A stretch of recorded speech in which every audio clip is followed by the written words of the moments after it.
After a very swift travel over the desert and a small encounter with gnolls that were dragging bags behind them, and you swiftly found out that they were slaves, luckily to Argent being able to speak Abyssal and strike a bargain with them. Clearly they were going to market, and they were glad just to be able to dump the extra dead weight and get moving. Before leaving, Flora had set down an explosive rune trap on your treks, and you've set out an endeavor to get them to a small outpost / garden that they had mentioned of where they can send for help. In the middle of the night, you were attacked by some ants that Argent managed to incinerate the majority of them before they started pulling in all the burnt and crisp bodies down into the hole, before having to swiftly leave your camp for the time, as more and more kept swarming out in drove after drove after drove. After returning to the garden, and they sent out the signal, you quickly left for this town, and also had a brief run-in with not an aggressive, but a very almost eccentric-looking lizard man riding atop a giant who was carrying him across the desert, and he paid Argent a hefty 200 gold for refilling his giant's water skin, which looked like a hollowed-out camel. After this, you quickly made way to the checkpoint of aforementioned city of Galena, which to your knowledge from the slaves was previously a temple site and stolen, and now is turned into a giant slave town.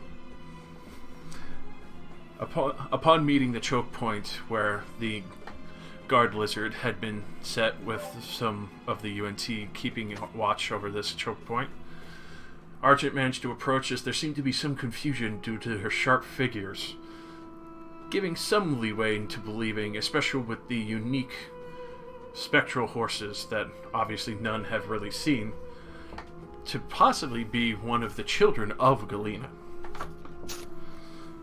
At this point, it's very easy to tell that she probably has a very large amount of children, or even maybe great-grandchildren, and it's very, very easy to assume at this point there might be a great amount of confusion, and they just assume possibly those with sharp figures have her bloodline, as it seems this area seems to have more brutish types.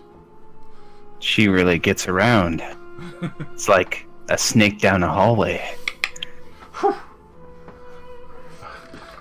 Snake down a 20-foot hallway. Like a hot dog in a hallway full of homeless. Everybody wants a piece. As you entered the city and flashed your platinum, the UNT that were guarding the guardhouse with the rest of the more common lizard folk obviously knew what platinum was, and were very excited that seemingly another line of royalty is coming to purchase more slaves and to increase the funds of the town, possibly. Yeah, we asked them, do you accept platinum here? Oh. A platinum card? Yes. Yes, platinum has a small service fee. Shit. One platinum for every purchase. I need my spectral horse miles.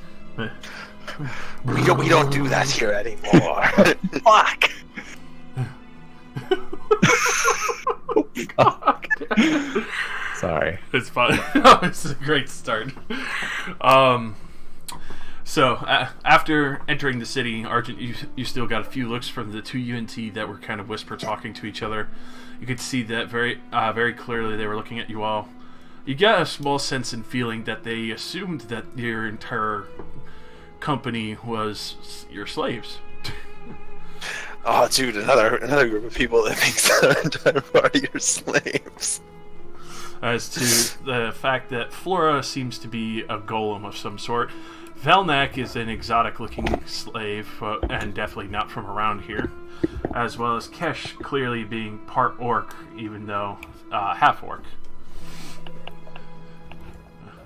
As you enter the market at this point, you can hear in the bazaar of everyone hurrying up and trying to sell you different goods as you pass through the main entry center of this town. Other people bringing over rows of slaves to try and sell to you. Few others trying to just get you to purchase different silken goods and other different kinds of clothes. Something that's a little more flashy and shows a lot more color through wealth.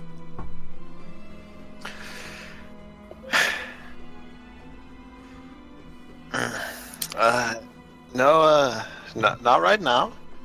I think we need to, we need some information on this place. It's a lot more intense than I was figuring it was going to be. We seem to have every eye on us. We can use telepathy to talk whenever we want. Yeah, I know. Yes. I'm just making that clear that we aren't saying this. Oh, I know. I assume that you're going to be talking through telepathy through the majority of this place. Telepathy is useful. Yeah, Especially when everybody has it. Yeah. Except for Brad. Can we make Brad a pileless helmet so then he can join in on the fun? You would have to find a spot for Flora to have time to make one. Yeah, no, I'll even pay for it. Just, I need us all to be in on this telepathy meme. Sure. And Brad not being able to respond is kind of annoying. I'm literally just sitting here currently. Well, yeah, you're the only person without telepathy, so you can't like pose your own questions to us. Oh, so I'm literally like, you guys are just like staring blankly and. No, you can hear the telepathic conversation. Just you can't like start it yourself. Oh, so I'm just kind of just like. Yeah, we just have to kind of leave it open for you.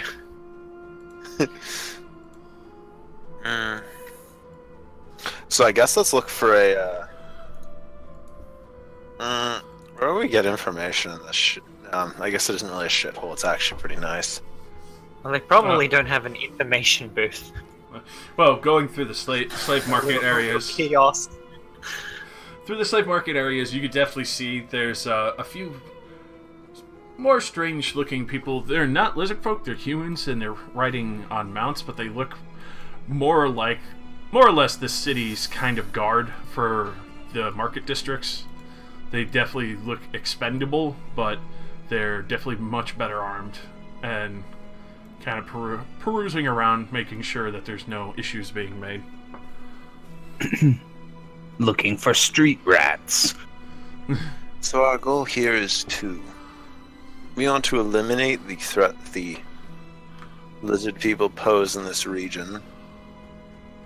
Yes, I believe we were going to try to assassinate their goddess? I don't even know. Yeah, this is why we need some information. I guess let's look for some kind of drinking establishment. That's always a good start. Alright. So, in this busy market, you manage to push through. You get to more of the clear roads section. You actually see a spot where a few people have some quite large creatures and a few kind of holding up or watering and so forth.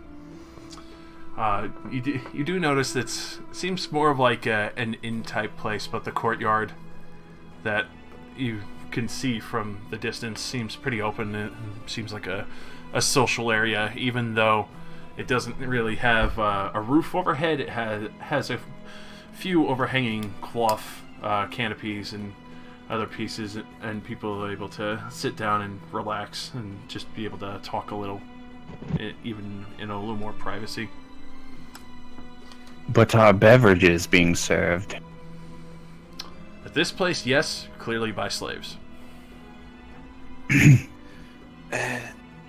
What do all of you think? I don't think I should talk to people. I feel they'd be too nervous to talk to me. Everybody thinks I'm a daughter of one of these snake people.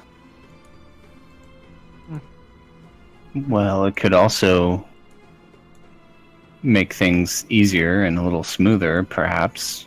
It looks like it could go both ways. What exactly are we hoping to learn? Hopefully I want to learn how many of them there are and how their power structure exactly works. Because if they have a system where, one's going to get promoted after the first one dies, we'll need to kill all of them. Yes. And if there are men and women, them too? Well, I presume to be killing both of the sexes. This was the town of the people we rescued earlier, right? This definitely not. This is the town that they were getting dragged to. This, you could clearly see lizardmen, gnolls, clearly goblin slaves, and other such. Was it their temple that was on the hill? Yes. The temple going up, you could clearly tell, is a lot harder to get to. There seems to be more of a grander palace built before it. And anything after that seems to be very, very well guarded. And between roaming, you do manage to catch a few larger figures, but this side of the city, it's hard to tell exactly what those figures are. Well, I think I just thought of a better idea. Hmm? We probably won't be able to kill all of the snake people in this region. I mean, it's a distinct non-possibility that more people just move into the power gap. But what if we blame the murder of the ones we do kill on the organization back in the swamp? I like that. So if they blame them, they'll direct all of their aggression towards them instead of us. That's a brilliant plan, Argent. I have these potions of mimicry that I just remembered that I bought. That could do very nicely. Uh, And I believe we should use the slaves here to help us destabilize it and help us in the attack.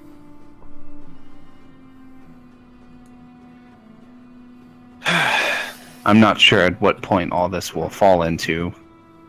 I was thinking maybe we could get some sort of audience with the head honcho.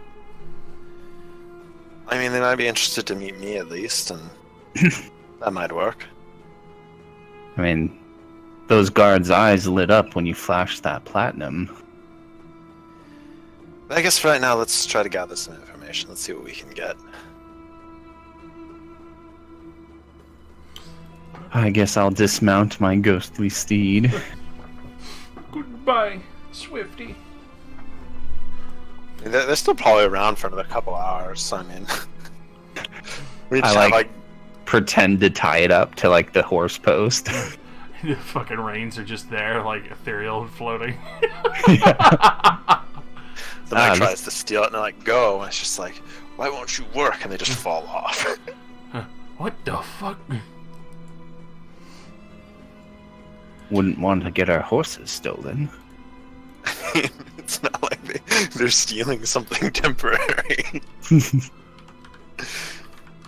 Yeah, I mean, even then, the horses can't be stolen.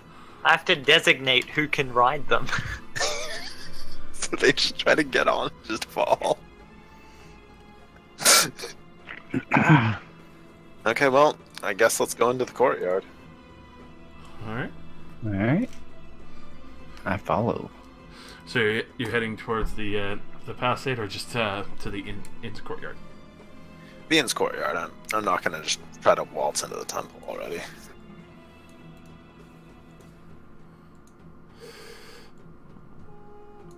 Bump you over. Yeah, I don't know where I'm going. Man, this town sure is empty. I see one man over there, the only living soul. The only Oh no, there's more. They're guards of an empty city. Yes. They roam the streets looking for purpose, but never finding it. had to prepare quite a few things. I'm just making a meme, Josh. I know. I'm so sorry. Alright, let me get you some. Oh, the screen's black as fuck. Yeah. Need to fix that real quick. It seems I've died. Yes, Unlike has died. Readjust everyone. Oh, That's a nice courtyard. thank you. Thank you. For this, you were welcome past where all the slaves kind of bring everyone in and go down one of the main halls and into the main entryway of this courtyard. Didn't get a chance to set up all the pillows, but at this point you can. I still can't see anything. No, yeah, I can't. Yeah, I can't see shit. Ah, there we go. there. Fancy. So, Black squaredom. why do you not see anything, Brad? I don't know. Are you stuck on Raziel's token? I don't know. Everything's dark. Are you at the top or the bottom? It's in like the top left of the map. I'm zoomed all the way out. Okay, there we go. I like it shows that I was zoomed all the way out. I guess I had to zoom it all the way in and then back out. Alrighty. So, looking around this tavern, you do see a few other odd groups. The goblins are quickly moving around very quietly, their feet kind of hushly brushing through.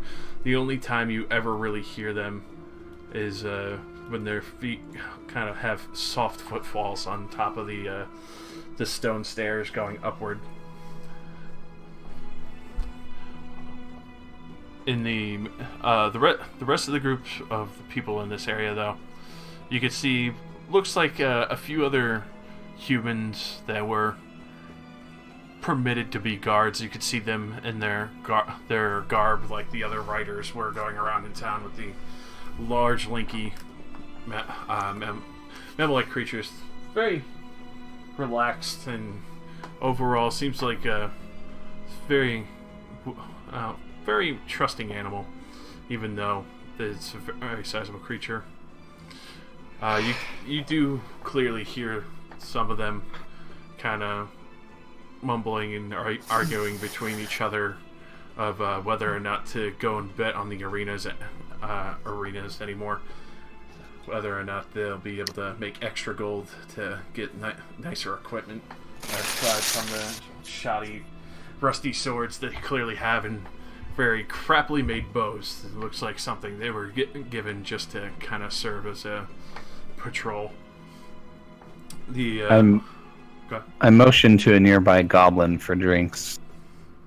He quickly runs over happily. Yes, we have fine wines, and juices, and plenty of foods, just different ales. What pleases you? Bring one of everything. And just without question, just immediately bows like 3 times, like scuffling his feet back before quickly and hushedly kind of rushing off. And then you can hear him like grabbing one of the other goblins and hurrying to get all the drinks and the different assortments. I hope they accept platinum cards here. You already made that joke. Fuck. You should have saved it. For one of the other people, you do see a very distinct it looks like a UNT, but very, very small. It looks like the 2 that you saw at the front gate, probably of a lesser. His scales are very dirty. They're very broken up. It looks like he's probably here just relaxing and not very high up in the order of people, and just probably medium ground as he kind of sits there, smoking a hookah beside him. I telepathically say to Argent, perhaps one not high in status and perhaps a little downtrodden would be best to talk to. Perhaps he bears some ill will for this shithole. Yes. It seems like a good starting point. I will go walk over to Hookah Snake. Hookah Snake? As you get closer, you can tell very distinctly that he would very likely be considered one of the lesser. He doesn't have the long, elongated snake tail. It splits out like a normal bipedal humanoid. He's kind of curled back, his legs a little on the large pillow, and the pipe in his mouth as he kind of watches the goblins run around in tedium, and then his eyes kind of fall to you as you approach. Hello, is this seat taken? Oh, what the hell? Roll20 just went aw-snap on me. There's too much dynamic lighting. You haven't seen this in years. He just gestures to the pillow beside him. Please. You honor me. May I ask your name? I'm Arjun. What's your name? Callistron. Okay, that's not a name for the book. Let me record that. Callistra. Low-ranking snake hookah. Low-ranking snake hookah. Fucking great. He unravels one of the other pipe ends of the hookah and offers it out to you as the center stays lit. I feel like it would be rude to refuse. I will pretend to use it. Oh god! All right. So he lets you take it. Go ahead and roll me a bluff with a +2, because oh no, he's not really paying too much attention. 13. So you don't inhale any, but you let it kind of puff out the sides of your cheeks like you did. Nothing gets down, but you could tell he's pretty happy to have smoking company, even if the company he doesn't know isn't smoking. I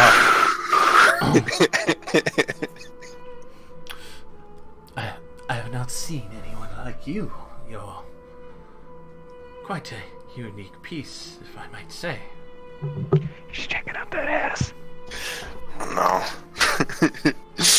I knew I should have went with Plan B immediately. Abort!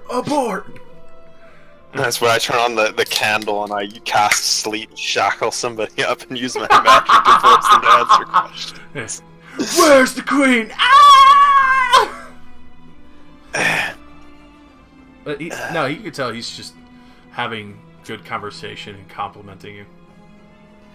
I haven't been here before. I've been traveling all around recently. It's rather quite a nightmare.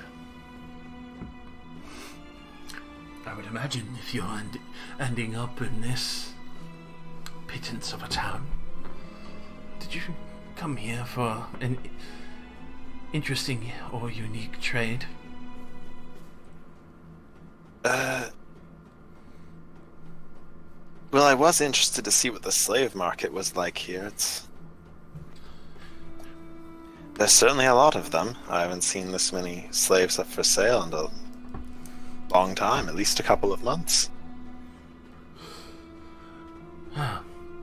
If you're going to purchase any, definitely stay away from Galgrons. Okay, another thing, Galgron has bad slaves. He doesn't feed them, and half the time they're too weak to even perform their duties on the first day. What? Can people not spot such mispractice? Yes, he's a very clever salesman. His tongue as sharp as he looks. Though, if you're going to find anyone of higher standing in the slave markets, there is Barisi. Okay, Barisi's got the good slaves. Many people usually go to her for, well, usually better fighters for the arena.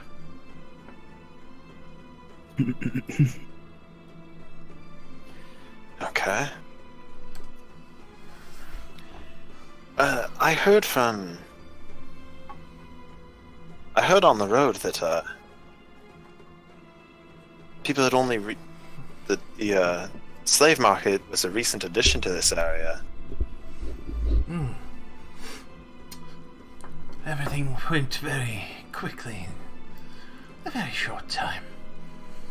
Lady Galena, even naming her own city after herself. Though, she plays modest. She has taken up quite an abode in the stolen temple from the walking city. Telepathically say, does she entertain visitors? As like a question to ask. Yeah, that's a good one. Does she much like visitors? I always like meeting the leaders of places like this. Well, should be a far harder owner to have be welcoming of entertainment. Usually someone would impressive slaves on the arena alone would be of greater interest.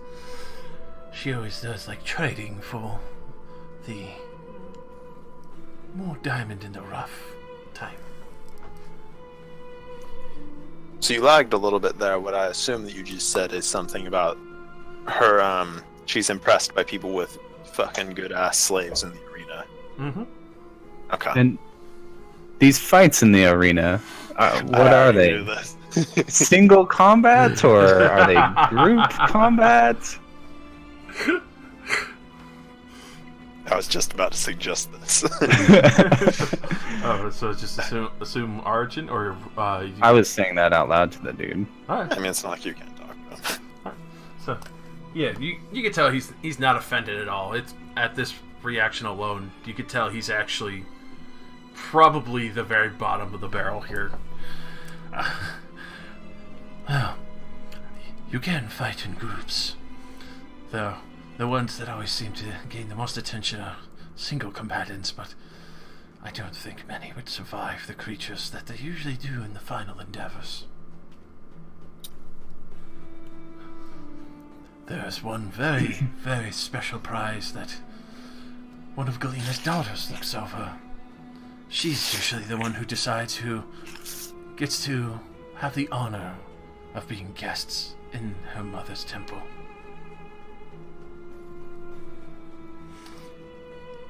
Alright, gushing now, this sounds a little bit crazy, but I think you're probably better than any slave pit fighter would ever be.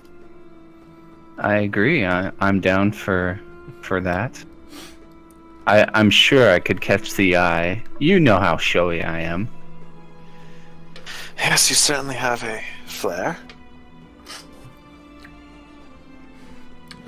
And dueling is kind of my specialty. Well, if you are to go there, do be careful.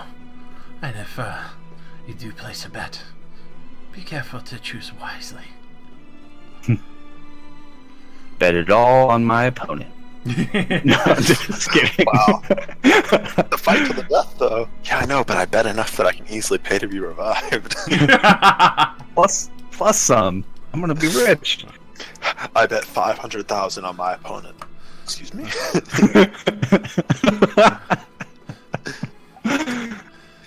Just walk into the arena, just stab yourself through the face. I guess I lose. Though the daughter who looks over the arena is Zalorissa. Okay. She is most definitely a very threatening warrior, but with a few interesting parties about herself. There's a few suitors who have clearly never heard of her temperament who's come to seek her hand at the arenas. They were all beheaded. Wow.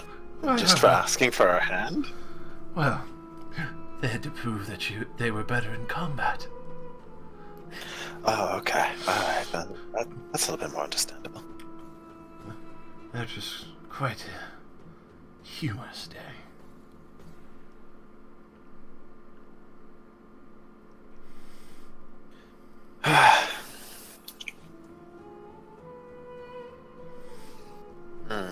Though, you yourself looking for better slaves? If I'm being completely honest, I'm not here to buy any kind of slaves at all. Possible friend, then, I assume. Stolen away in the desert? Actually, not that either. At this point, you can see him turn ahead, and one long puff comes out of his nostrils. I see you vape. Yes, this is Honey Unicorn.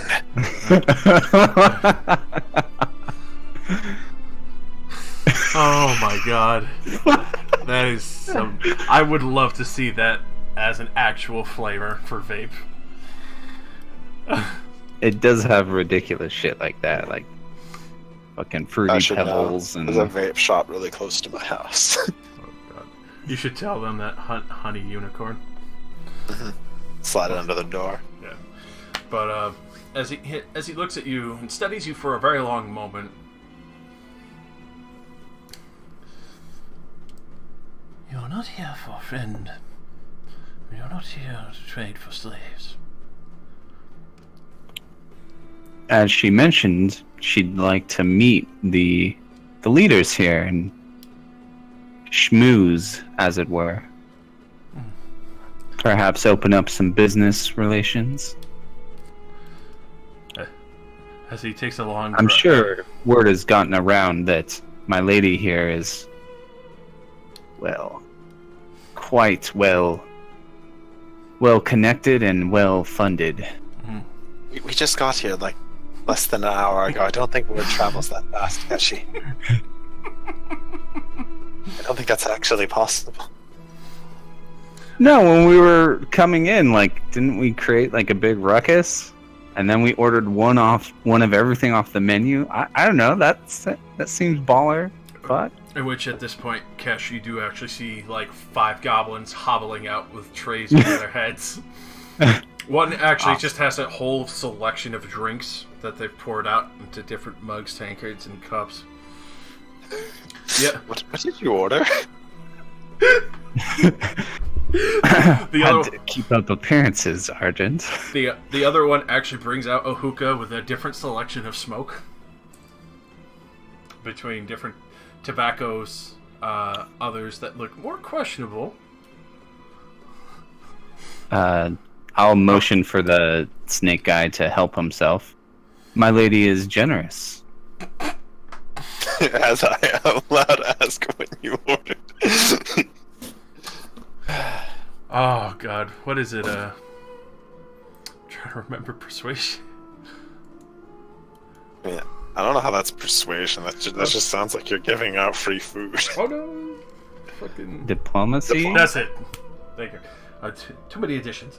Yeah, roll diplomacy with a +5. Who? You. Okay. Come on, don't be cruel. Ah, damn it. Still, you can see he his interests are piqued at this point, and kind of reaches one claw out, very, very coyly, and scoops up what looks like almost like a very powdered, strangely powdered substance with different mixtures of yellow and red rocks kind of put in, and takes up the top of the hookah pipe, quickly taps it out in the tray beside it, and then puts that in. And with a goblin comes over, little tinderbox, and lights it for him immediately. You didn't even see him, but he was like tucked behind the pillow, out of sight. He's not just a hipster, he knows his brands. By the way, Argent, we should perhaps go with that I'm your slave, if I'm to fight in these slave pits. And to keep up appearances, I don't know. I suppose. I mean, you're pretty well dressed for a slave, to be honest. I'm wearing desert clothing and just armor. A battle slave has to have at least that. I guess let's go with slave bodyguard. Yes. Slave guard. Sounds. So, after he takes a very long drag of the substance, you can see him close his eyes. As he exhales, you can see what looks like long swirls of the yellow and red mixing together, almost making what seems like a very large orange cloud.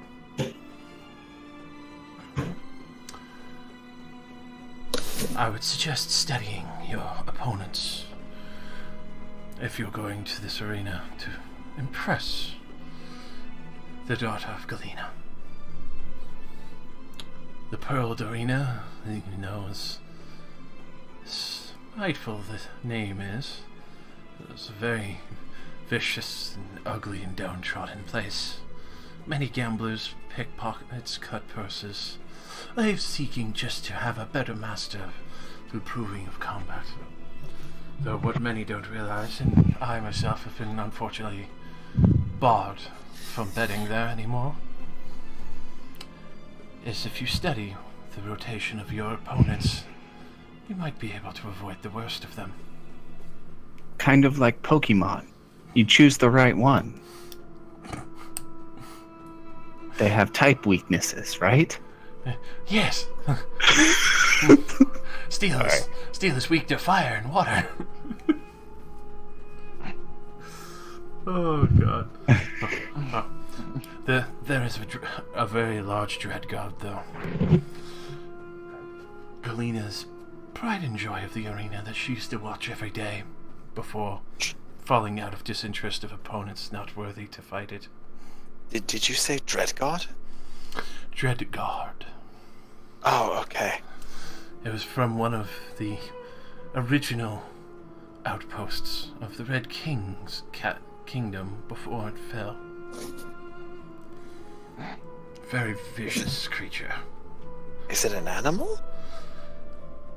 Some people say it's an animal now, but it very much looked like a child of the king.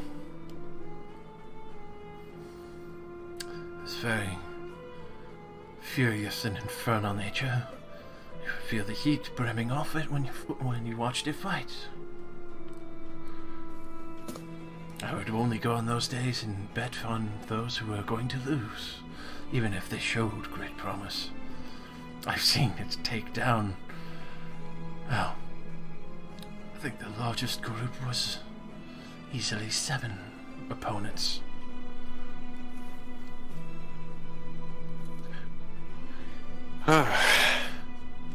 Though not much will probably be left after that. It has a very unfortunate habit of eating its opponents. Alright, so Keshi, don't impress them so much they send that thing out to fight you. Noted. I mean, unless these 7 were just like half-starved slaves armed with sticks or something. Were those 7 half-starved slaves armed with sticks or something? For them, no. They had some skill, though a few seem to have been thrown in there for more entertaining fodder. I would say maybe 3 of them truly skilled fighters. The rest were just for extra splash. Splash. Nice.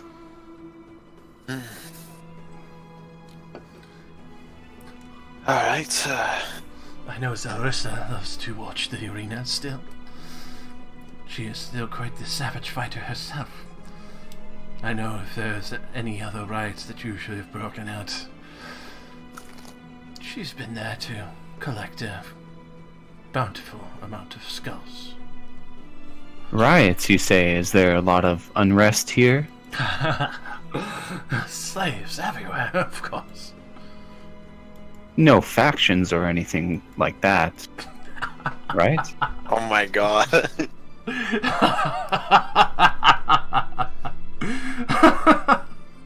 I've never heard such a foolish question. Slaves making factions here. They don't even stay or live long enough to actually have a chance. The most who would get that are those who have the great honor of serving in the palace and the temple.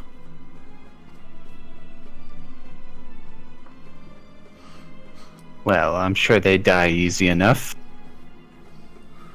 Oh, yeah. Slaves, that is. I've heard many get eaten plenty enough, too. The Snake Lords do get hungry. Well, if you have some coin to spend, I think it would be wise to maybe place a bet on me later.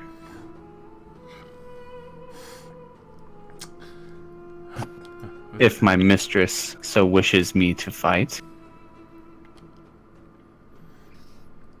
Well, I mean, if we're gonna get that audience, you might need to. I'm kind of eager for it.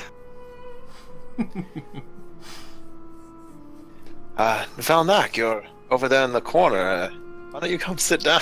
It's been a while. I'm sure Vilnak has been perusing all the goodies that were brought out. Dude, like, am I really in the corner from you guys? No, I'm just I'm making a joke. I was really like, is my token really that far? As he looks out and he looks to you, Argent. A consort of yours. How dare you? Brother? Oh. Oh, I don't like that. I mean, we're both elves. I feel like I can make this passable. An interesting family you have. You trying to say I'm black? Half brother, half brother. Yeah. Will you? Come on, man. Say it. I won't get offended. Come on. Did the father leave? The father leave? Did he go to the magic item store and never come back? No. You told me you wouldn't talk about it. Oh shit. I honestly am about to say that too. So, did your father choose different mothers?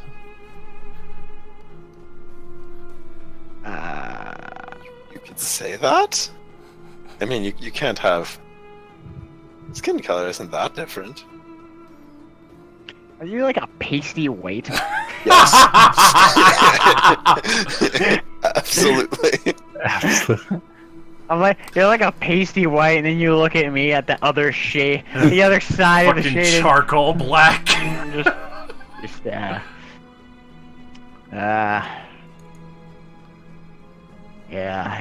My dad was in the white chicks.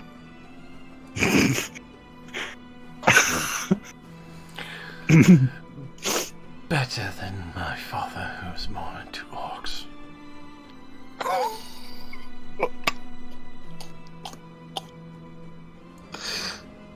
was so. Do I know anything about Keshi and her fucking family? I don't think so. So many questions about family are gonna come up now after this shit. We have to commit. I already said it out loud. I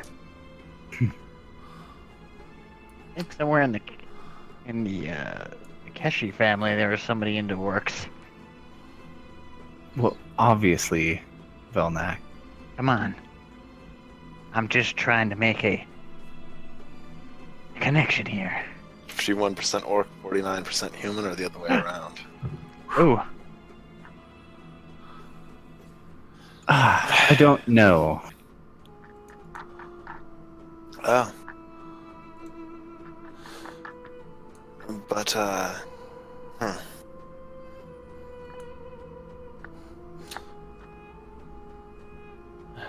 I'll be sure, if you do go there, to have one of my little associates, as he kind of snaps his finger, and one of the goblins kind of hurries over. You can see him kind of He owns the inn. We're fucked. He's holding a bag. You can hear it clearly jingle. Go and place a bet for me, since I'm not permitted there anymore.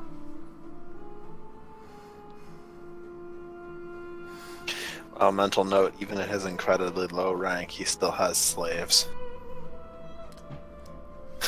And money. Everybody here has slaves. I bet the slaves enslave each other in a micro-slave economy. You, when you're not enslaved to her, you're enslaved to me. And then I'm enslaved to him when I'm not enslaved to you that's enslaved to her. Rank system, bitch. Jesus Christ, I would probably just be like, listen, just kill me. It's like this weird thing, like, everybody is pulling the chains of the guy behind them in a real metaphor for the US system of government. And in front, it's the American dollar pulling the president. Oh no. We have platinum. I guess that about covers my questions. If you need a place to stay, you're welcome into my establishment. Is this your establishment? Yes. Ah. Well, we'll probably be coming back. I doubt we're going to be fighting in the arena today. So we'll probably take you up on that offer later. I'll be sure to give you rooms on the upper levels, where the vagrants don't bother you. Oh yes, it would be rather messy if vagrants bothered me.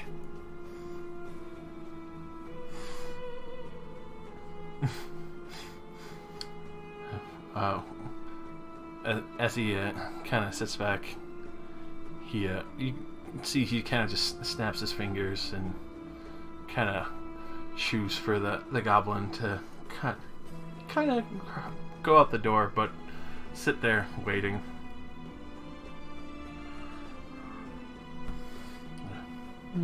I would suggest definitely going to see it before setting down for the day. That, and if there's anything else that might catch your eye, let me know. I'll have my slaves go and find it for you. This guy's being very helpful. I'm immediately suspicious. Yeah, he's super helpful. Well, we're kind of buttering them up a little bit. Yeah, Keshi just gave him a whole fucking selection of smoke, But he owns the place. Yeah, well, she's paying for it. Yeah, He's high on his own supply. Yeah, literally, she just paid for his own supply to smoke it, That's funny. It's a double winner, man. That's like the fucking druggie comes up to you and is like, gives you 50, and he's like, have a round on the house. You're like, oh fuck yeah.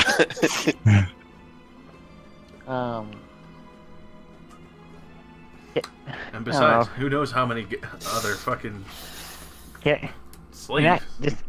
Can I just insight him or something? Yeah, get an insight. Get how he's feeling. Yeah, I just,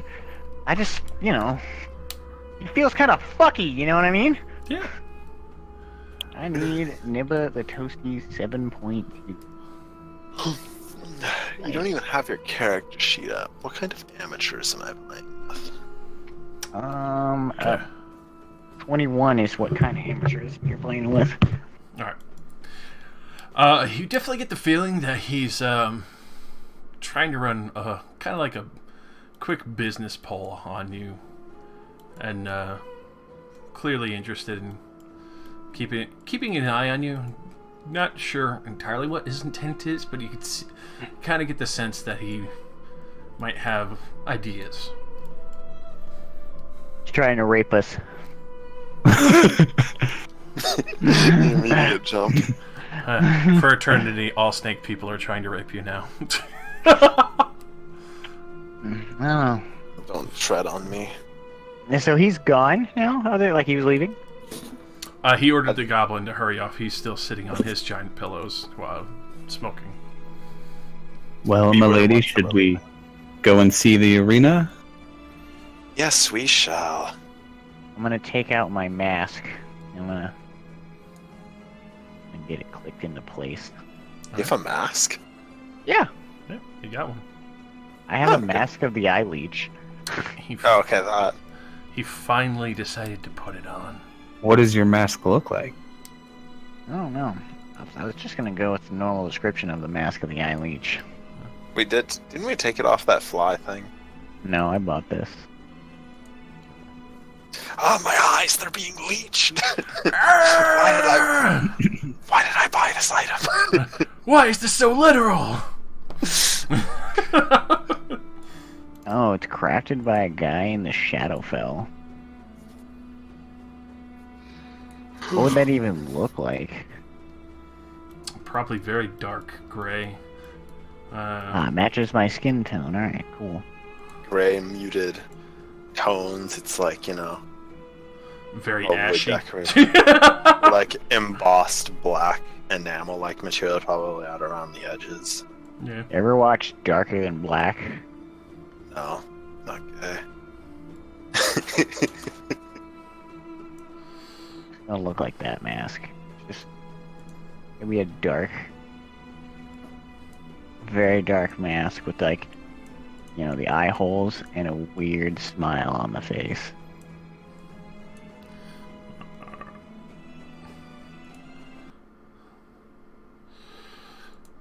Alright, as I'm leaving, I'll telepathically. When did you buy a mask? Quite some time ago.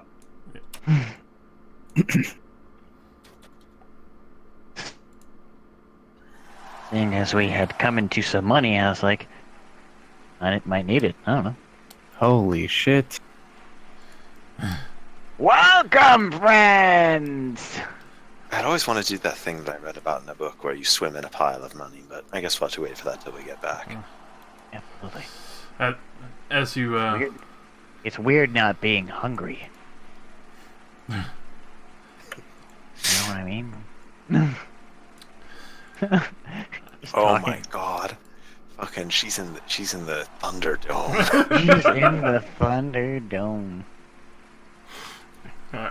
So, as you approach this large sandstone structure, supported by the different struts and logs of trees that were cut down, you can see a whole tent market bazaar set up around the entire arena, peddling and selling and buying betters' tents.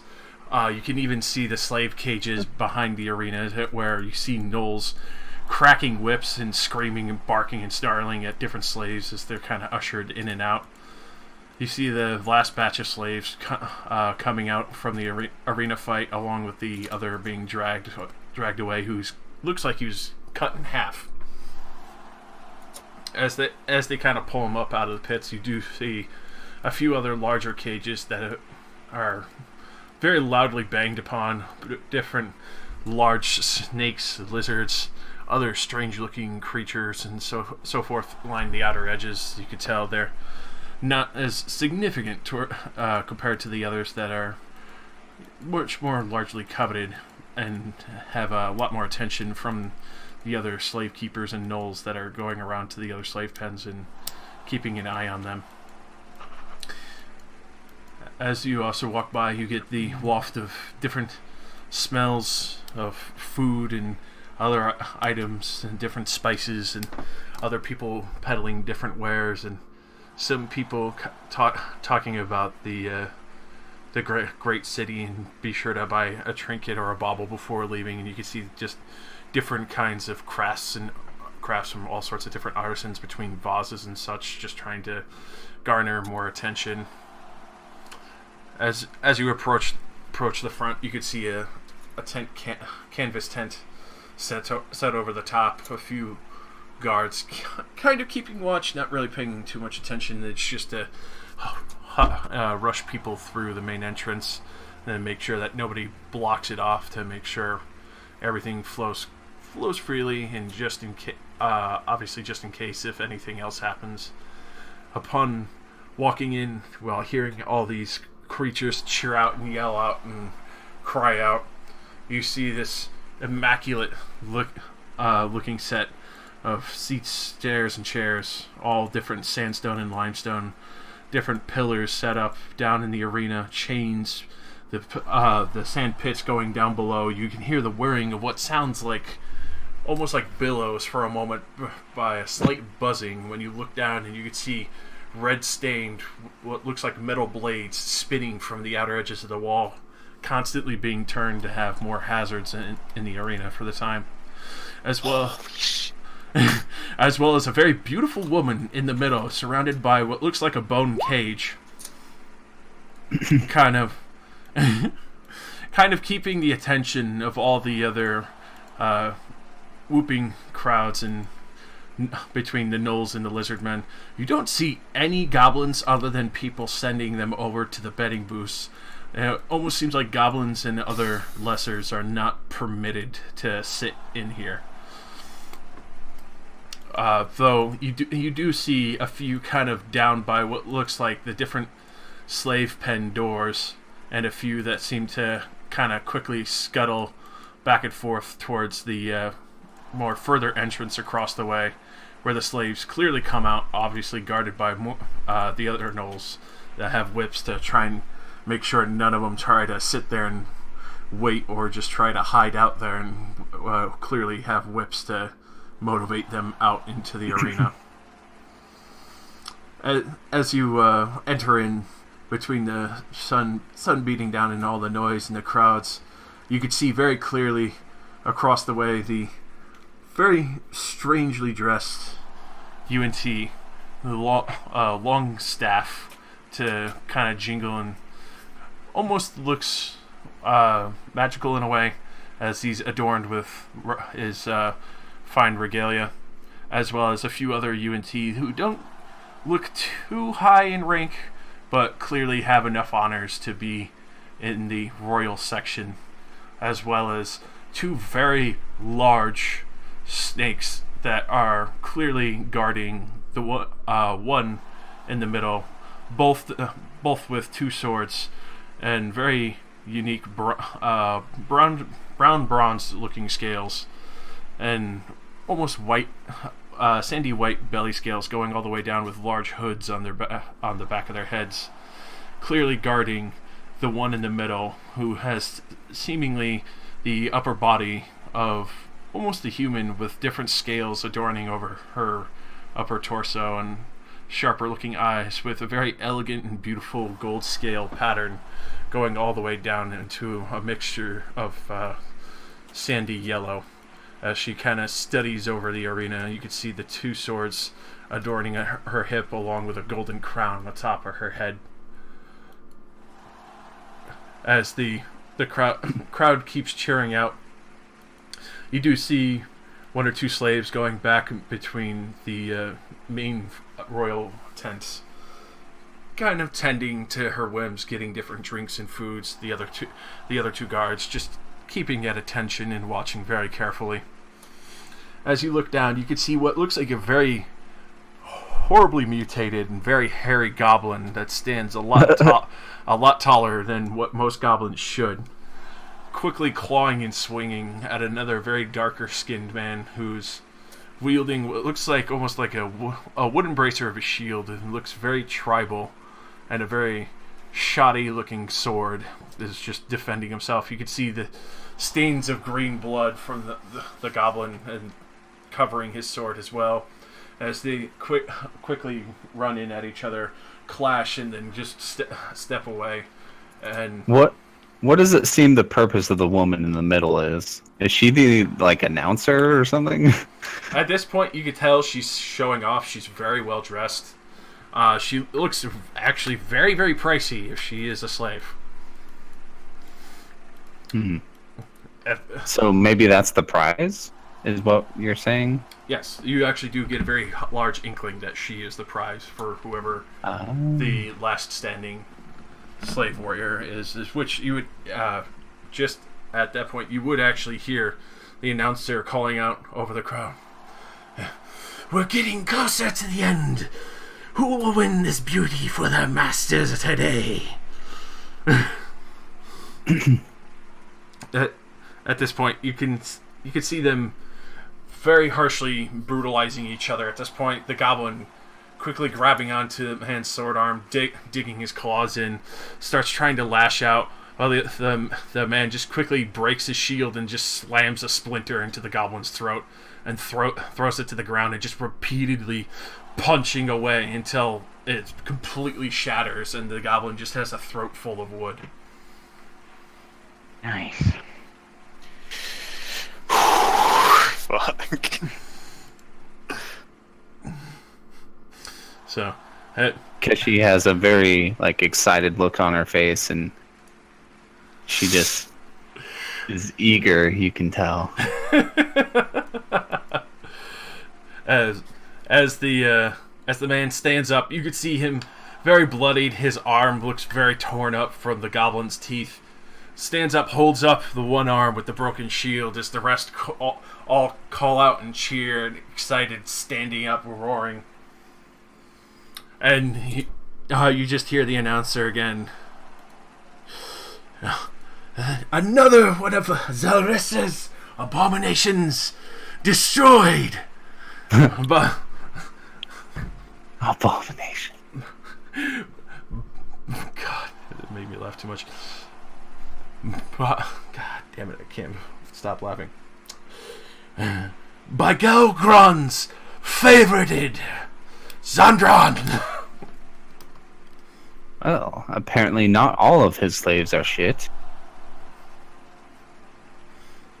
That was the thing, right? He has the shit slaves. Mm-hmm. Let me check the book. Yes. You open up your little black book. Yes, it says it right here. Bad slaves. Well, he could also just be a marketing ploy. He said that he was clever. Probably the only one he feeds. Where do we sign up? You do. Where do we? You do see one booth clearly taking bets. The other booth where there are a few more lizard folk moving back and forth. You can see them tacking up different boards, and you do get a inkling from the different names that they seem to be moving around with different kind of stone marks and tablets, and the different charters that they might be the sign-up booth. Do you want to do this right now, Keshi? My blood is on fire, please. This is the most excited I've been in a long time. Alright then. After all, why not get a start? Perhaps we can get a match in today, and that much closer to meeting with Zelrissa. Is that her name? Yep. Let me check the book. Oh, shit. A book. Yeah, close enough. Zalaris is what I put down, but it's probably just, phonetic differences. Saying UNT names are fucking hard. They're so fucking confusing. A lot of S's and all that. I am a sister. But it's very clear that it is the sign-up booth. There's no goblin even approaching it at all. I guess we'll approach. Yeah. Let's go wander over. New slaves? Hi, I don't know how this works. I'm here to sign up my slave.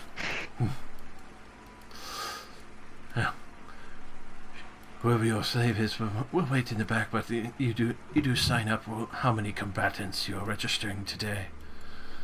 I will get them in for the head fights here. Just one? How many would you like? How many do you think they'll survive? If I'm gonna be honest, probably all of them, but...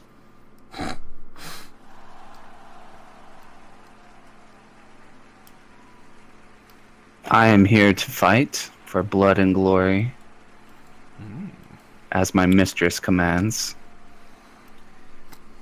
I'm confident that she is better than these rabble-rousers that you call warriors. Telepathic to Argent. Now let's not be hasty here. I'm talking you up. Fuck. Classic salesmanship strategy. Don't immediately want to get the Red King's guard. Yeah, I at least I want to feel fight like some half- weaklings first. I mean, come on. I feel like half of the people say that kind of shit. Oh yeah. Yeah, okay. No, that's true. I'm just jesting. It'd be funny as shit though. Like, oh, okay, you die now. You must die. So I'll move to the area he like mentioned was where the slaves go. And he gives you a blue armband to mark you as one of the fighters. Wow, that's literally all the safety measures they have in place. You know, just slap a blue armband on somebody you don't like. All right, you're not fighting in these slave pits. I mean, I guess you were also willing to go in there. Arjun, do you telepathically? Do you have like anything like representing you, like a crest or symbol of some sort? Wouldn't that be cool? So they know it's from you. I mean, to increase your rep. Let me check through the bag. Perhaps, do you still have that robe that can create things? No. No. I think Jonathan's still wearing that. Shouldn't be. I didn't buy him any new clothes, and I mean, it is a magical suit of clothing. It's probably incredibly comfortable. Yes. I don't have anything on me. I guess we'll have to Okay. be made. Work on a band. Random thought. Yeah. So what's the conditions like back there, and who's back there with me? Is it like worried looking slaves? Oh yeah. You see an entire people pissing themselves. Yeah. You see an entire cage of goblins that look like they're about to lose their entirety worth of shit. As they're just kind of like jumping from edge to edge and climbing the fucking grates of the cage. It's just too small to slip out, but enough where they can reach out, and they're desperately trying to figure out ways to get out of the cage. You do see a few other that look to be human, but they seem to be covered in very strange white powder and clearly somebody else's blood all over the top half of their body, marking them like warriors. You do see the other one that was clearly from Galgron's the announcement of being a Galgron's slave. His arm pretty torn up, but you do actually see what looks like a cleric tending to it. Is that the guy who just fought? Yes, the very dark skin tone man. He's actually already in his slave pen in the back. They get pens. Wow. For these, you could tell these pens don't move at all, and it's pretty easy to assume that they probably stay here until their masters take them away, or just stay here permanently. Mm-hmm. For the few other things, you can see that there are different sections that actually move underneath the sandstone bleachers to the grates that you saw in between the blades that were spinning. they clearly show much larger sized creatures do have access to this arena, which leaves the question what might actually be permissible in this arena alone. Also, as you're going by, if you move to the very south of the map, you see one cage that's holding this creature, and it's very easy to assume that this is the Red King's Guard, the prize gem. Oh, shit. At this point, it's very clear that he fought today as he's eating some poor Gnoll's torso. What a man. Damn. He's very, very large in size. Passing by his pen alone, you can feel the heat from his body. Note to self, I do not want to fight that motherfucker. As you go by, he doesn't even pay any attention. His pure intent is to eat this carcass. It's very clearly freshly killed. And you can actually hear the sear of flesh cooking as he bites into it. I bet he's fun at parties. Well, I'll start getting myself, worked up for my bout, whenever that is. They didn't give me an itinerary. Basically, when you're pulled in. So, as you start hyping yourself up and getting ready, you can see a few other gnolls kind of pointing. You can hear that a few of them with a little bit of a hyena. Are the others led to the viewing stands or something? They don't even have to leave the arena. You basically have to go around to the slave pens. But so they can walk over to the stands or something is what I'm asking. Yeah, they can just walk right over to any of the stands. And you guys should find your seat. The showing's about to start. And even some view from these areas as well. But all right, let me go give myself a seat. For the sake of encouraging Keshi, I'll sit in the splash zone. Yes. We're sitting in the splash zone, huh? Yeah, come on, I'm on the left. Come on, everybody. I'm sitting in the splash zone with Arjun. got it. I have magic to clean us off. It's fine.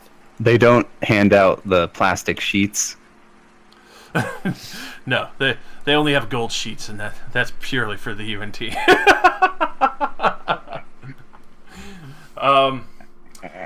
Also, I'm sitting here because I want to look at, observe the Be UNT. close to her, yeah. Did you give just Keshi's name or any special arena announcement for the name?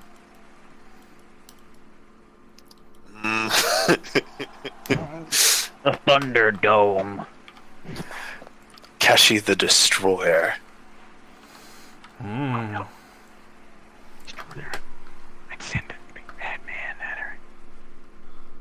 No, actually, no, Keshi the Crusher. Keshi the Crusher is way better. Oh, I like that. That sticks pretty damn well. Keshi, the mid to low tier fighter. No, just kidding. Somebody don't send their best at me. No. Keshi, the please don't give me combat advantage so I can't use sneak attack.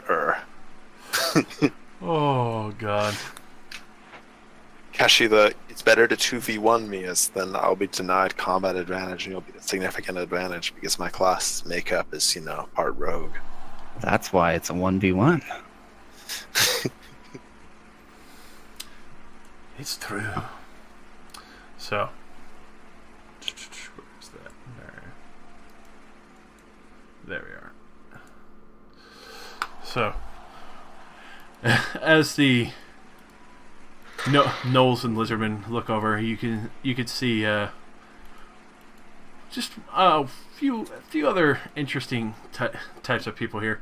Some that almost look human, but they're clearly not. They have more chitinous looking body parts. There's definitely no skin, but looks more like hard shells, almost like insect like people. Though they have more of a human-like face. As you do get closer to the UNT section, you can see the long golden woman sitting in the middle, being tended to by an orc slave. Very scantily dressed while serving her. I'm not sure if this is her preference or just how most UNT slaves are, to be very pretty and, very desirable, maybe. After cleaning up the remains and viscera of the goblin, you can hear the announcer call out a few more rounds. You see one or two more fights going on. You see what looks to be like different lizard folk fighting some goblins for the fun of it. Some just kind of chuck them around and stomp on them. Others like clearly bring them over to the blades and throw them into it, so there's a huge splash of blood as they all cheer. The other fight, you can see someone actually is fighting a giant snake. Before getting a few hits in on the giant snake in itself. Unfortunately, the gnoll is not able to really stand up to it. Gets quickly wrapped up and crushed, and then actually eaten in the arena before the snake is brought back into its pen.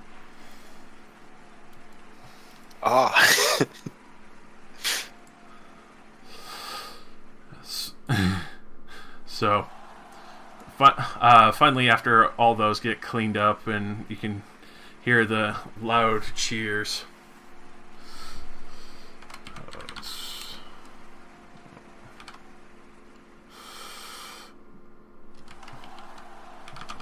Jesus Christ.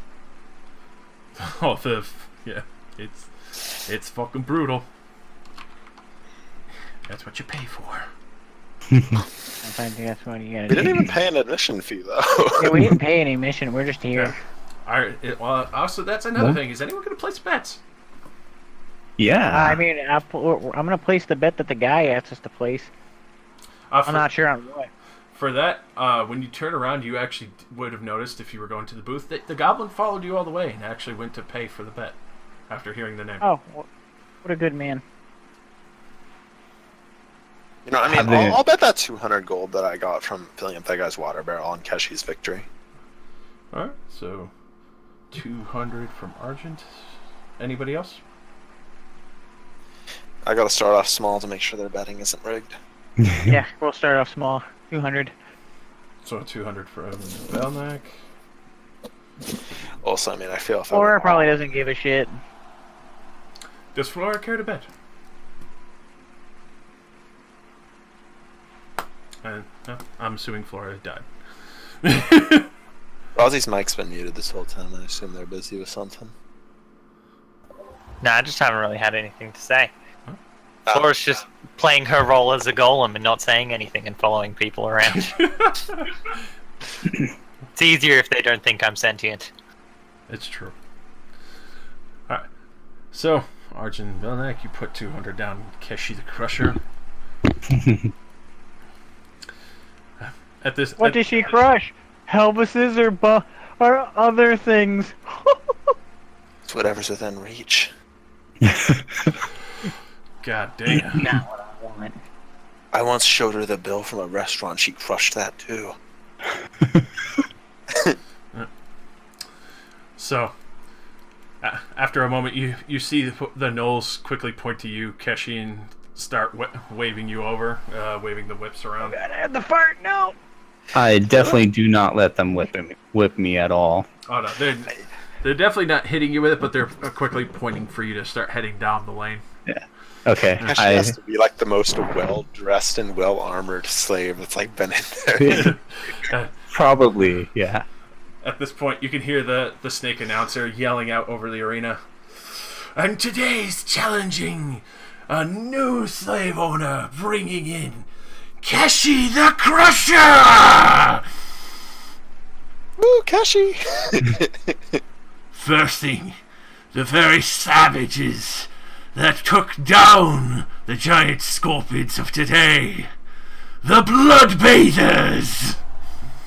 That was a plural. I don't think that's very fair. Oh, God. Oh shit. I thought this was going to be a one-on-one. The odds are rigged. I know, You but should this push them into a saw blade. Yes. at this point is they're all cheering out over the crowds. You can see them all running in. They look to be carrying daggers and clubs with them. They have no armor whatsoever other than their body paint. As they all look to you, like, For Master Barisi! I turn and bow to Argent. I give the thumbs up like a Roman emperor. I also will then turn and bow like out of respect to this lady. Yeah. Trying to get my master's rep up. At this point, you actually do see his smile creep across her face. And she kind of gives a small head nod with a claw outreached, acknowledging you.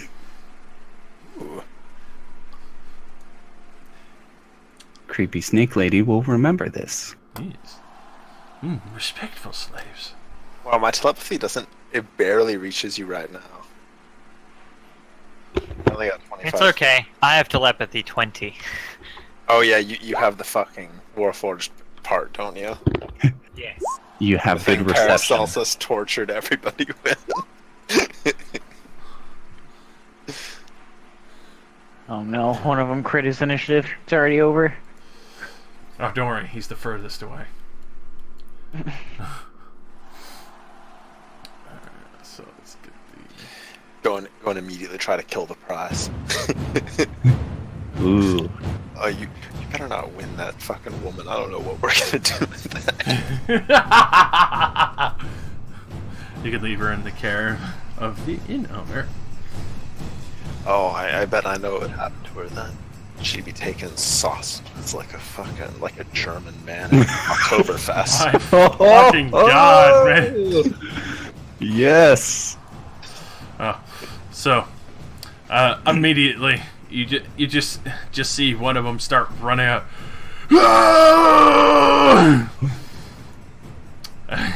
He just spends his entire action just running straight up to you, swinging one dagger around like a wild man and swinging a very jagged-looking club.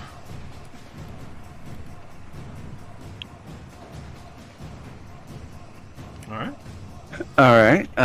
Keshi waits patiently for him to come to her and will kind of test how tough these guys are. I'm just going to do an at will on them. Mm-hmm. So this is with a +2. 20. That will definitely hit. Okay. And damage and sneak attack. Oh god. So as he just runs up, you just immediately bloody him as you just drive your maul straight into his stomach. And I'll tack on a Furious Assault, because I always forget to add that. God damn. It's 34 damage immediately. I was worried that he has more than 34 HP. At this point, you can see him, like, standing there, steadying himself on the sand carefully, and everyone just goes immediately nuts, screaming over as they all stand up now, seeing that you just drove this straight into his stomach as he's now wobbling.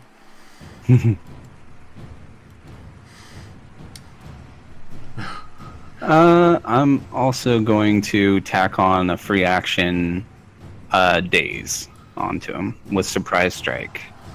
Very nice. So it's an extra, like, maybe I kick some sand in his face or something. Yeah, as he goes down, he's like trying to get up. You just quickly kick a boot of sand into his face, and he stands up like blinded, like trying to rub it with one arm. You see the sand and blood mixing together. I should have entered myself into this arena. I could have just made them all walk into the chainsaws. This fight would have been over on turn 1. This guy's gonna quickly start running in.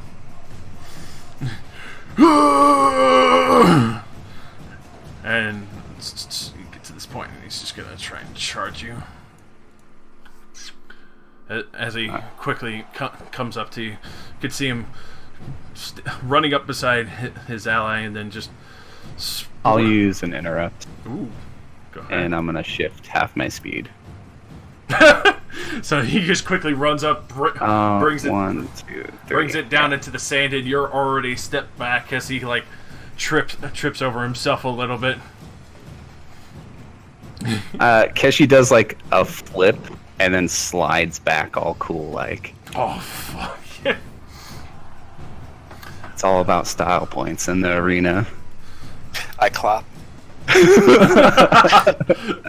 Yeah, everyone's just losing their shit now. Like, there's not a single person sitting down at this point now. They're all standing up, watching with great fucking intent.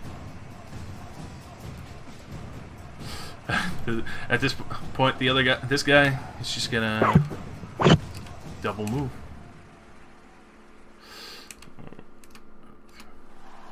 And he'll get up to there.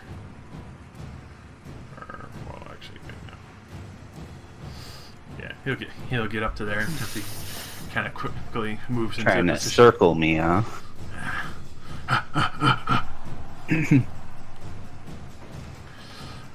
This guy, hobbling and dazed, he just stands up. He finally gets enough sand out of his eyes to see what's going on. Doesn't have much else, so the only thing he's gonna try to do is charge you.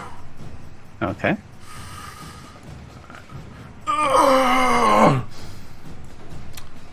This will be versus your AC. Oh.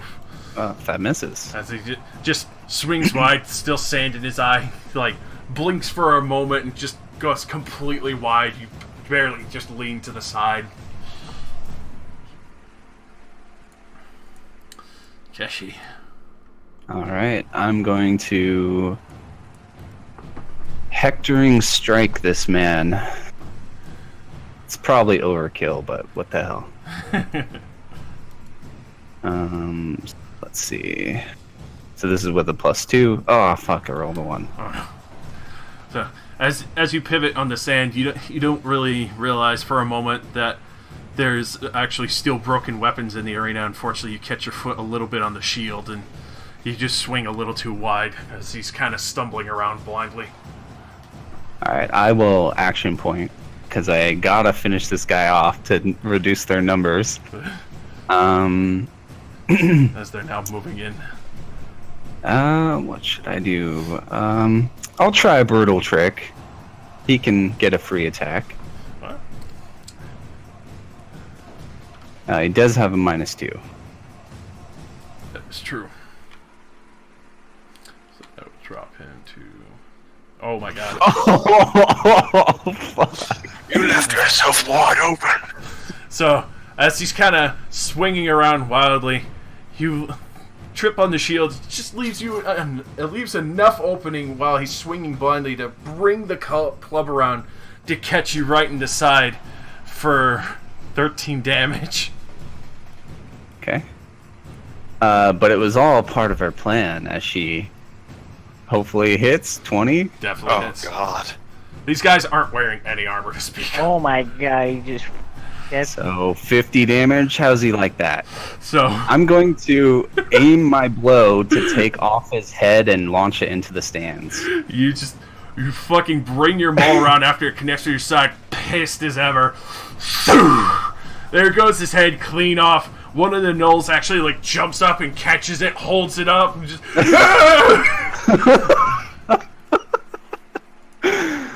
Awesome. Yeah, you just see this massive fucking blood spray reach up into the bleachers as all the lizardmen and gnolls just start screaming out.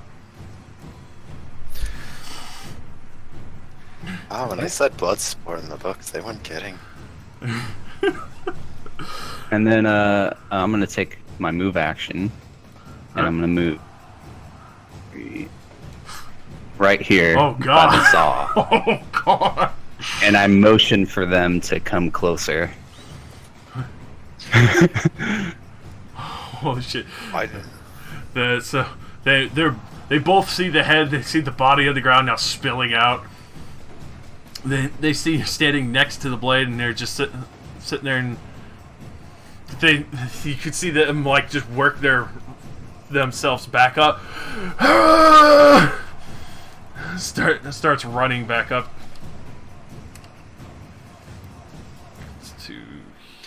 I can see you carefully position yourself not to be able to be bull rushed into the saw. Gets to about here and just charges you. Oh my god. Damn, that hits.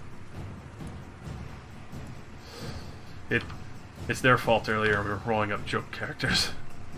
So, fuck me. He immediately comes charging in, brings his club in, just slams it right into your side, tries to drive you back more, and deals a hefty 12 damage to you.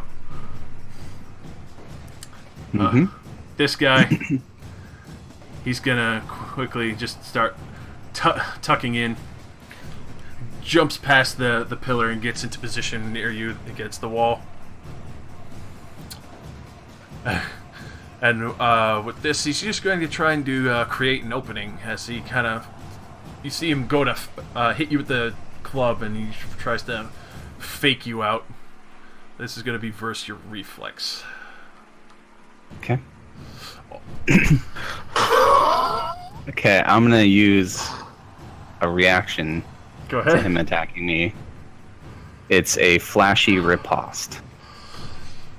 God damn it, I'm so sorry. Okay. Oh, look. That definitely hits. As he just goes to try and fake you out. Thinks he... Oh, ignore the sneak attack. I don't actually have CA. Oh wait, actually, I don't know. Because the effect gives me CA. I don't think that counts though. You would have to hit him again because it just applied. Yeah. All right. That's right. So, luckily, the dagger hits you, but the other guys, because the attack was successful, his friend's actually going to get a free melee swing at you. Oh. Damn them and their fucking shitty rolls. So- Yes, that hits. Alright, so the first guy, luckily, it's only... only 9 damage because of the crit. Okay. And then the guy's club, as he kind of quickly brings it in to try and take advantage of the situation, is a very measly 6. As you can tell, as he tries to swing for the opening, sees you crack his fend right in the face, but also is trying to avoid going straight into the fucking saw blade. Kesh. All right. I'm going to activate. Let's see here.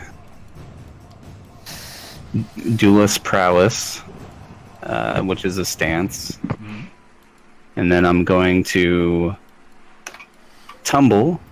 So 1, 2, 3, 4, Oh, 5. shit!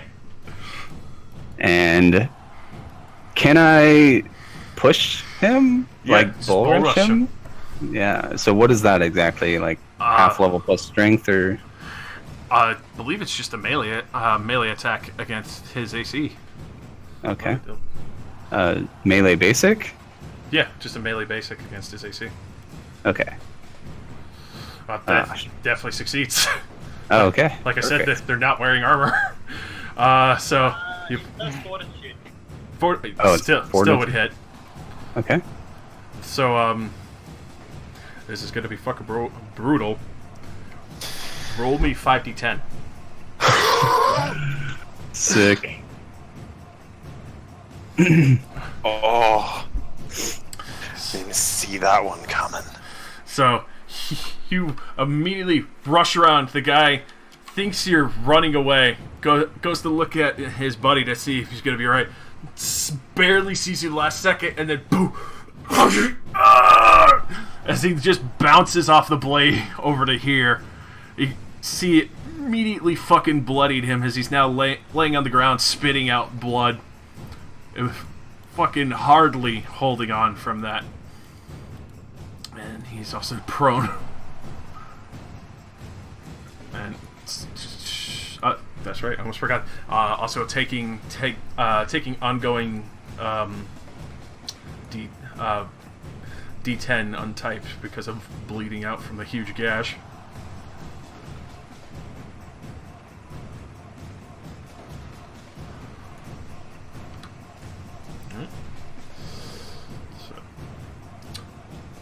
Is that all? Yeah. Not gonna second wind or anything?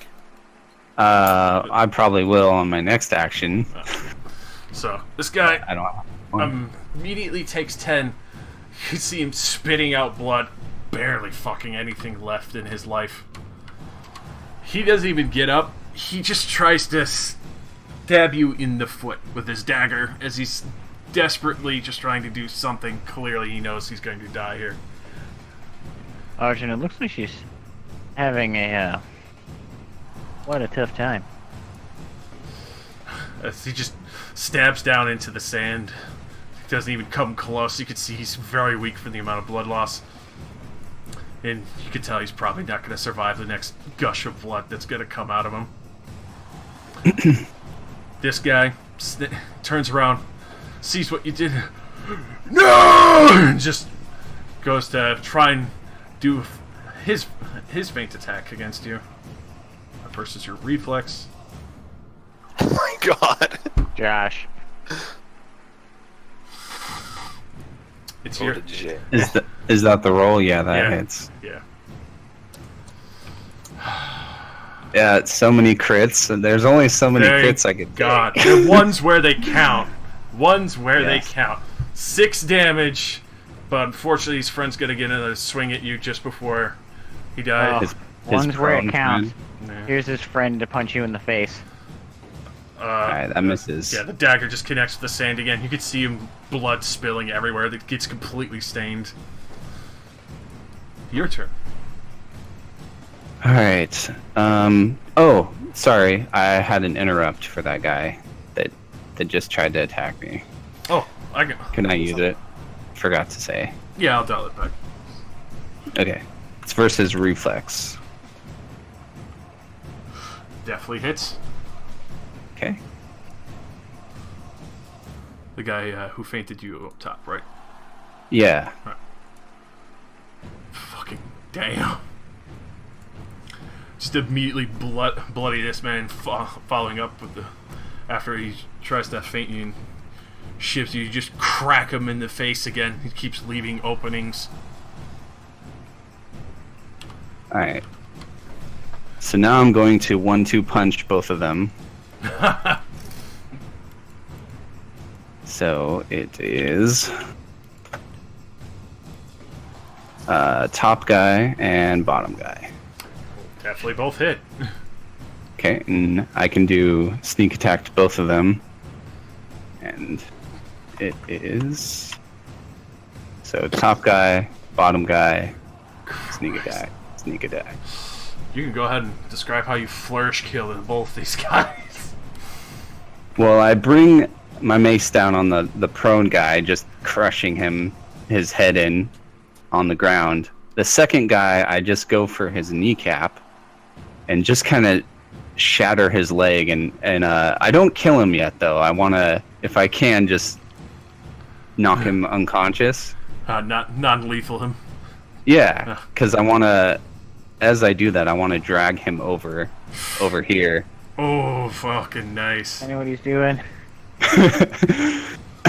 And I hold him by like the head. I just hold him up, and I look to the lady in charge as to what she does. What does she do? At this point, you can see she's fully sit up off of the pillow that she's on. She actually sat forward, watching you intently. And you could see a very wicked smile on her face. She looks at you, holding out this now defeated opponent, half in delirium from pain and clearly just down and out.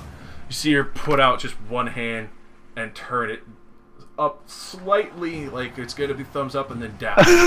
Awesome.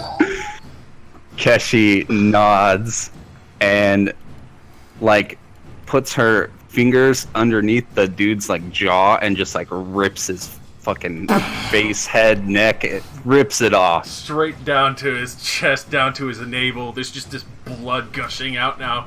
As the last moments, you just hear... And then everyone just screams out as there's a huge upset now. As the announcer yells out, "And Keshi the Crusher takes the win! A new unexpected opponent! How many more will she send into the sands to stain red?" Ooh, Keshi the Crusher. Hopefully some tomorrow, not today. I can only take so many crates. I'm sorry. I am so fucking sorry. And you guys said I was out of them. I mean, I still had my second wind. I could have been fine. But also, like, do they just gonna send however many they want against me? Where are the rules? I mean, you're called Keshi the Crusher, and you know, I mean, you are really well armored. I did, yeah. I mean, I killed them. they sent 3 naked guys at you. But on a side note, those were Barisi's men with nothing but clubs and daggers. Wow. So you get a very high inkling of the fact that Galgron's dude had a fucking shitty shield that he had to use and a rusty sword, and Barisi's fucking dudes fucking ran out butt fucking naked and gave you a pretty good walloping. They got lucky, and I was going for style points more than anything. I didn't have to take so much damage. It's true. You definitely gained the interest of Zalrissa on the first day of demonstration. Nice. She, for the others that you saw, especially Argent Belknap and Flora, when you were watching, she didn't really seem to kind of sit up too much, but with Keshi and being a little more of a showman and also showing respect, you can tell you definitely had earned a lot more interest. I will, bow towards my master, and then the snake lady, and then I guess leave. She gives you a little head nod. Damn, you're getting respect in the streets. Alright. Seeing as Keshi just took that rather severe beating, I'm gonna go retrieve her before they go put her in another fight. More fights! I'm gonna go collect my money. Alrighty. I'll hand him my ticket. Go get mine too. I don't really care, but just take the money. When you hand it to them, they actually gave you pressed clay tablets, like small ones on top of wood. So, but they definitely count as the marking. I wonder what the payout was. I mean, surely, I wonder if I was the underdog or what. brand new orc. You haven't seen orcs fighting here yet. So Belknap, when you go and collect your purse, as well as Argent's, since you both bet the same, is 1,000 gold. Damn, Ooh. 5-to-1 odds. Nice. No one was expecting the new orc out of nowhere to Upset. upset the credible slaves of Barisi. I just made a solid 2K. Well, total. Yeah. Yeah. Next time, they're gonna just toss groups at us. You guys might as well join in.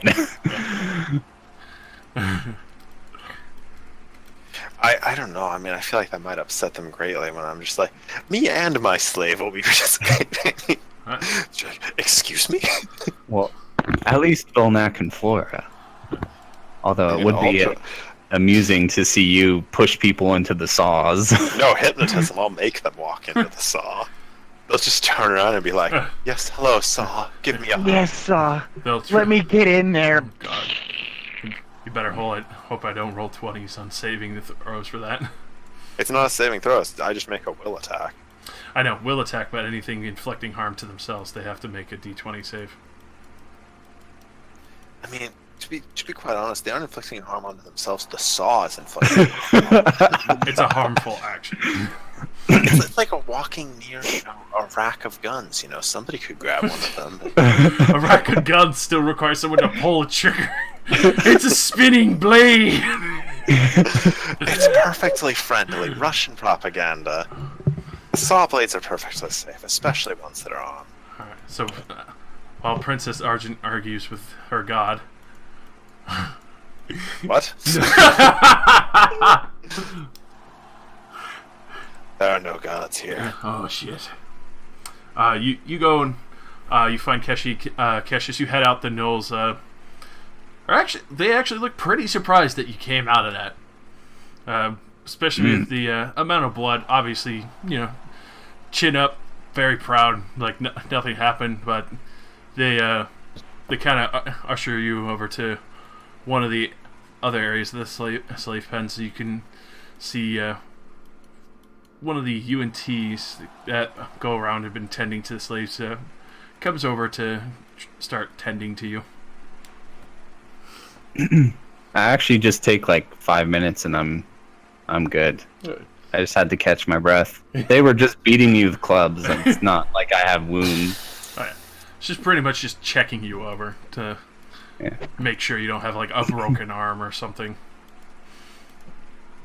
But after that, she leaves, and Argent, you find her in the back area of the pens. Oh, that was exhilarating. Yeah, you did a really good job, Keshi. I mean, I didn't really doubt that you'd be able to take on 3 men at once, but you did a good job. I think the lady was pleased. The snake lady. I keep forgetting her name. Zelrissa? Zelrissa. Yeah, it's close enough. You're not talking to her right now, so. Yeah. We seem to do a really good job impressing this old world to nobility every time we show up. Yes. Let's get you out of here before they try to put you in another fight. Yes, I could do with some rest after, the long journey today and then fighting. So,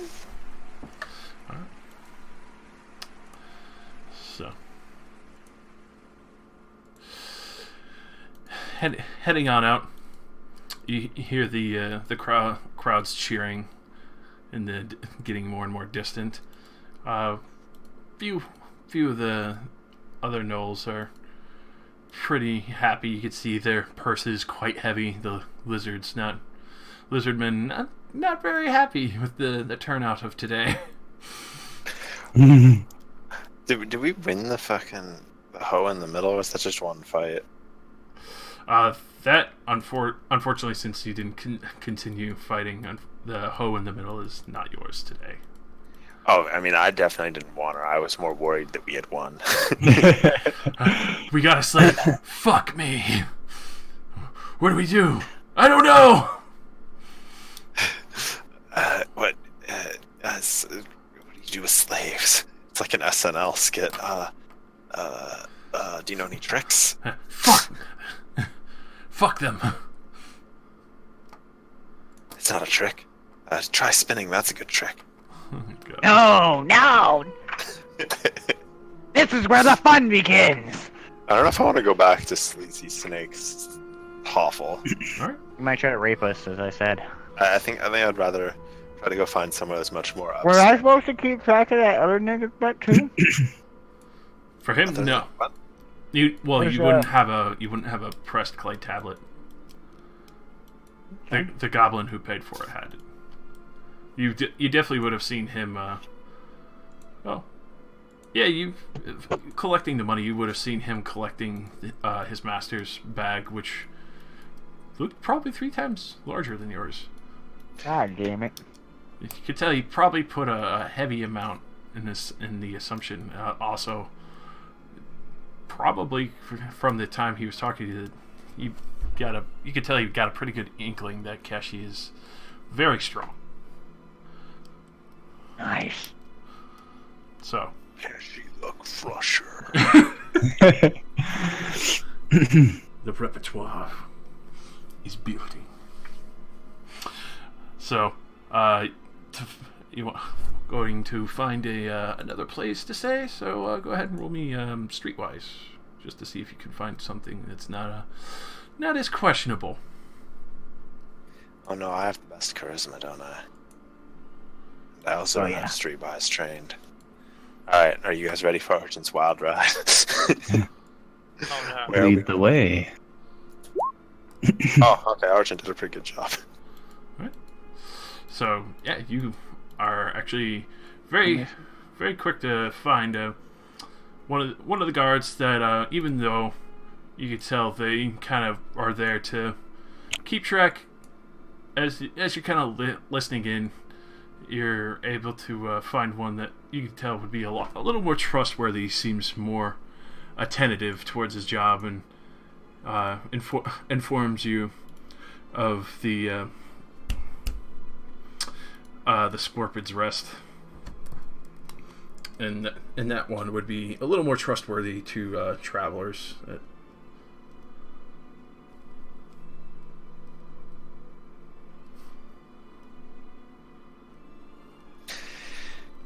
Alright, well, I guess let's go on over to the Scorpion's Rest. Thank you very much, my good sir.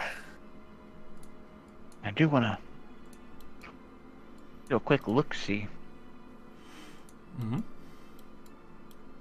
I just want to see if that either the Goblin or Snake Man is nearby following us.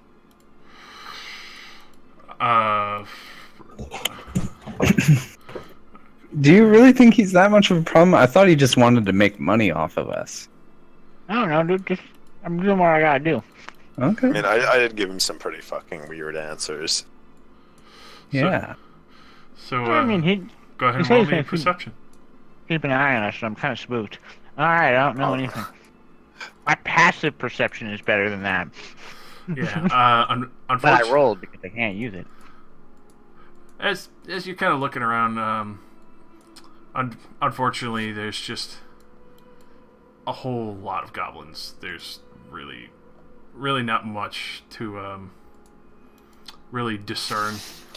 Also, as the day's kind of setting in, because you did get here a little late, the night is actually starting to roll in as you're heading to the other end of the town, towards the Scorpid Rest.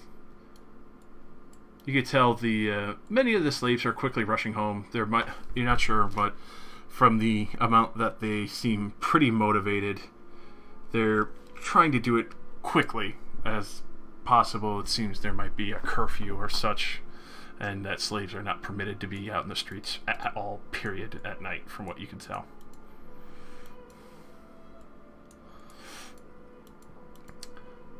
So, when moving forward, you can tell, you kind of get an inkling that you're not too far from your destination.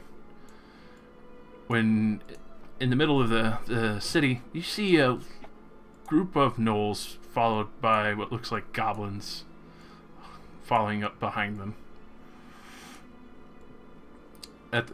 As you kind of try and coast by, just to stick on the path of the Scorpion's Rest. Do the gnolls look familiar? They do. Oh no. as they approach, you see them as they call out to you. You owe us money. No, I don't. I'm sure going we paid to nonchalantly pull my mace out.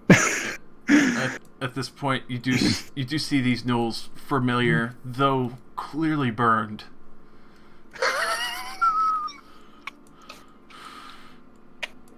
I know these gnolls. Bump up the visual range a little bit here. So. Oh, it's them again.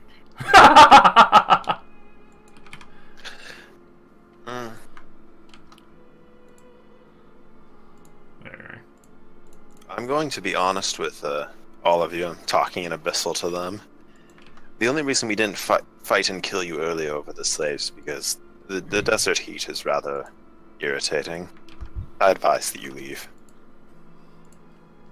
Any of you wait, I don't have that helm anymore, huh? So I can't talk to them. Well, it was the gem last time. I mean, if you want the gem to be able to yell at them, I can give you the gem. Yeah, sure. Okay, yeah. Well, there you go. You can now speak Abyssal. Josh, what was the name of that big fucking fire demon thing in the arena? Oh, fucking the Red King's Guard. Red King's Guard. Yeah. Any of you who survive will be given as tribute to fight against the Red King's Guard in the arena, just for shits and giggles. At this point, you can see the goblins are visibly shaken from that, but the gnoll in front just laughs like, shoot them. Roll initiative. Okay. Oh! Oh, don't worry. Figured I'd at least make an effort to Hi. scare him off. Oh, it was definitely worth a try, but they're pissed. They've been Yeah, burnt I and don't blame robbed. Not only were they burned by money, they were literally burned by Flora's fucking trap. Yeah. I begin the assume- hunt. This guy. That's the leader-looking guy, You begin that hunt. right? Josh, You're gonna begin the hunt on them for your... on this guy. That's the leader. Yep. Okay. So my initiative is now 21.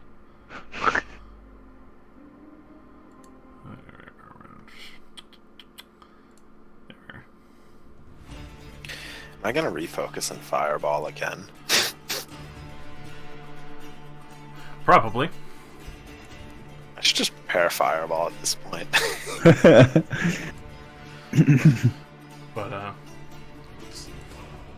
you can definitely tell these goblins look pretty hardy and probably a little expensive on the gnoll's part.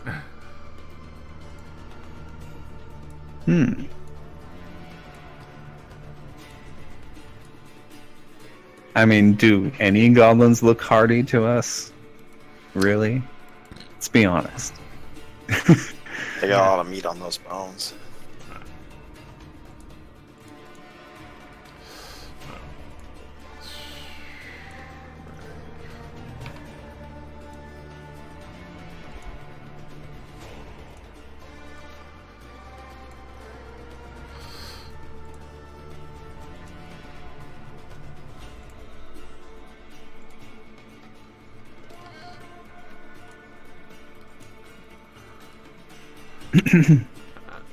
Would this be our formation walking around though? I feel like Arjun's kind of exposed.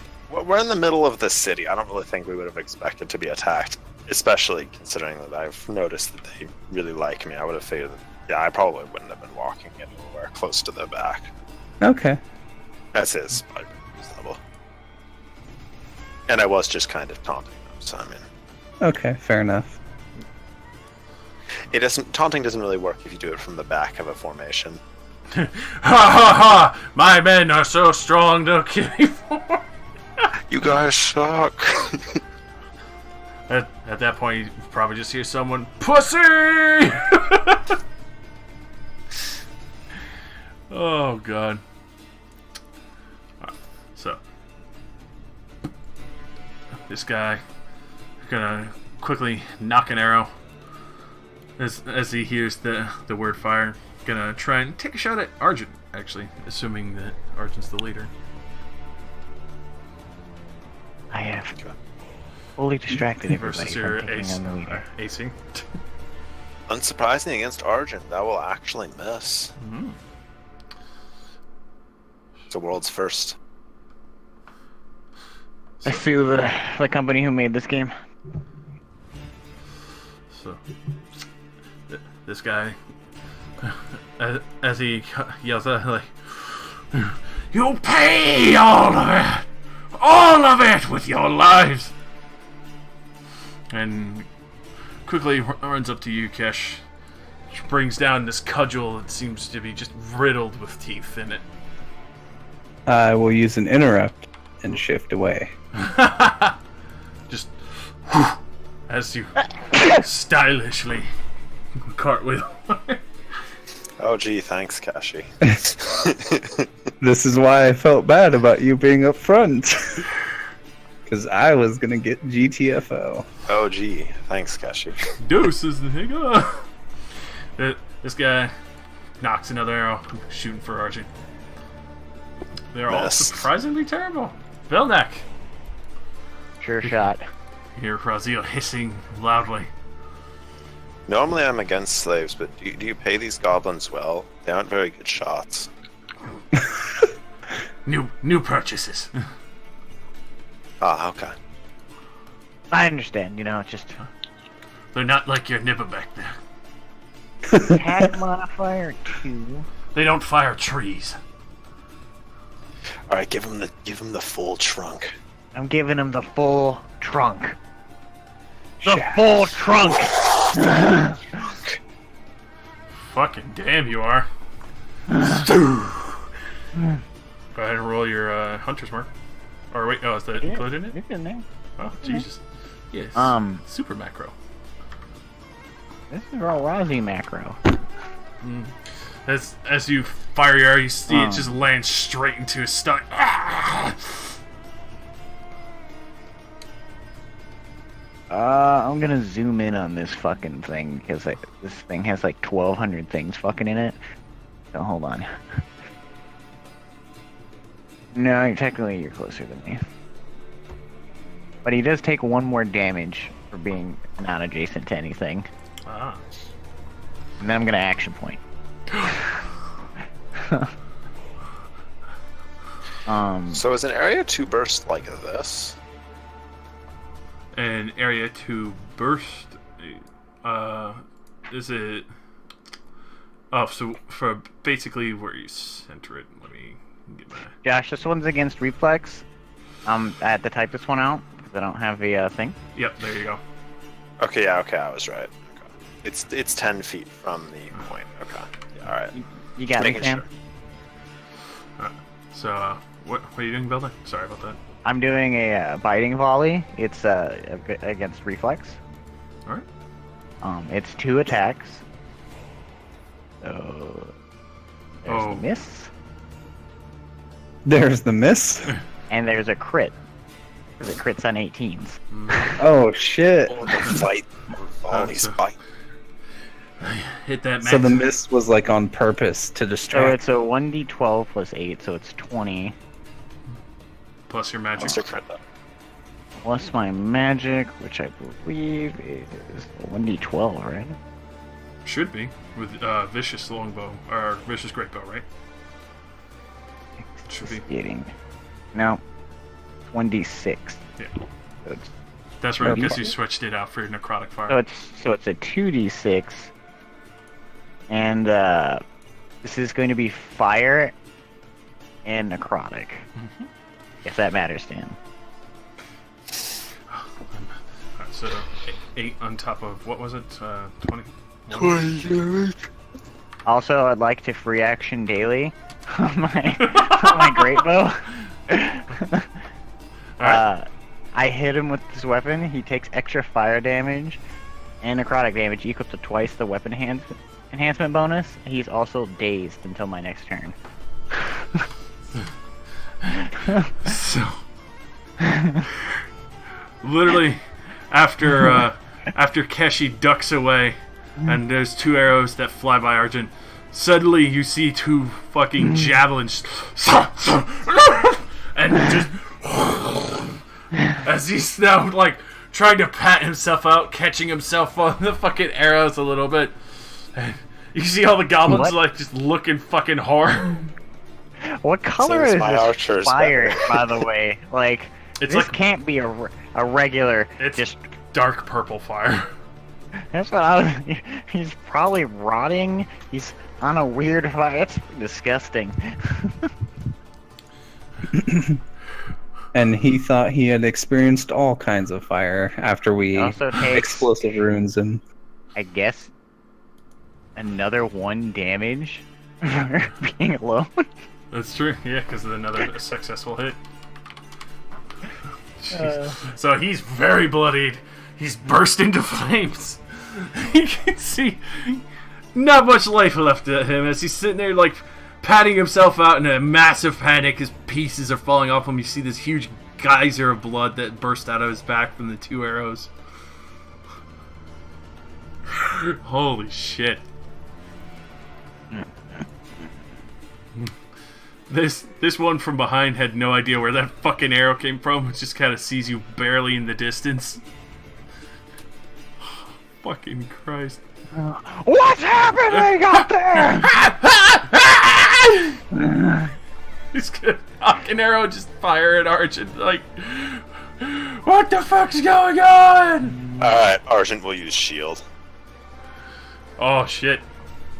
So what's the bring AC up to? Is Oh, it just boosts my AC by 4, so it misses. Rosie's triggered. Flora.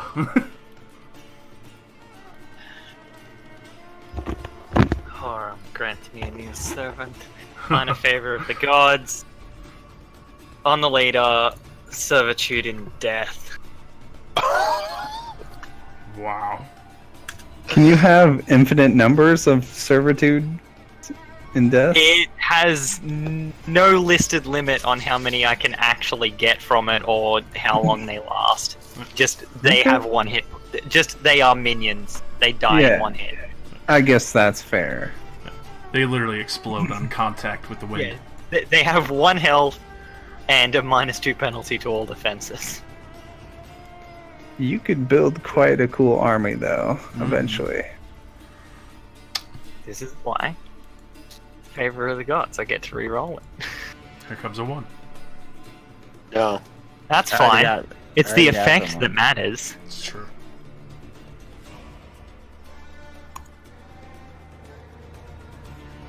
Oh, there you go.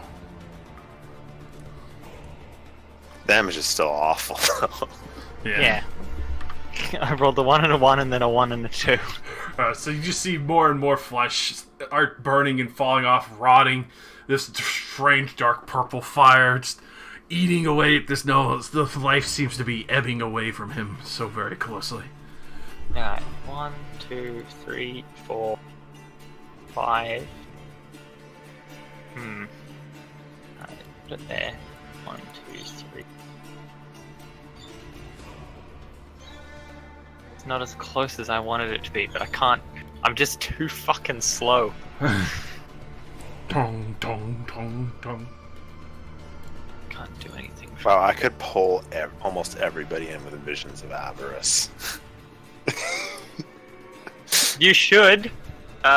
Also. Where do you want it? Well. I'm so I'm gonna excited. action point to throw down my battle standard. Right in front of me. Are we going like, oh, the black hole? Oh, it's a black hole! Oh, Also, I'd like to point out the wording of servitude in death. The first time the target dies. in Just case in there's case. multiple Second deaths. time. Yeah, it gets to die a second time after I bring it back. Just in case. Josh, if things hit me, I have 24 AC.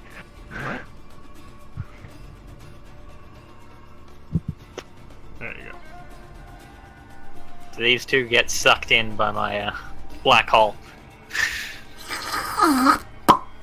On their turn or now? Anyways, when it's created or at the start of my turn. But they get sucked. They both get. It's pulled 2, so he won't go onto it. Nope. Because he was here. So he'd go to here. Or there. Alright. Perfect. They get pulled 2 and are slowed. What about this guy? Would he also be pulled? That is true. So he'd be Yeah, on it. He'd get pulled on. Alrighty.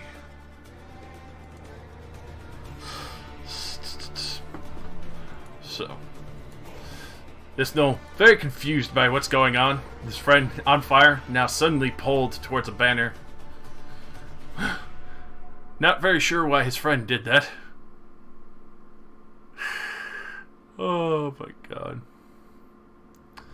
Is going to just quickly pull out his bow.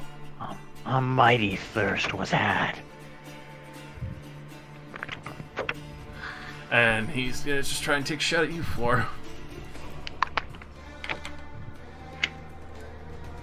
23 versus AC? I mean, probably. Alright. No. The flag on my man. Actually, no. I've got 25. Alright, cool. Obey him as he kind of stays at the back. This slave is gonna do this. Knock an arrow, and this time he's aiming for you, Floor. Nope. And Argent. Alright, I get to use one of my new powers in conjunction with an old one.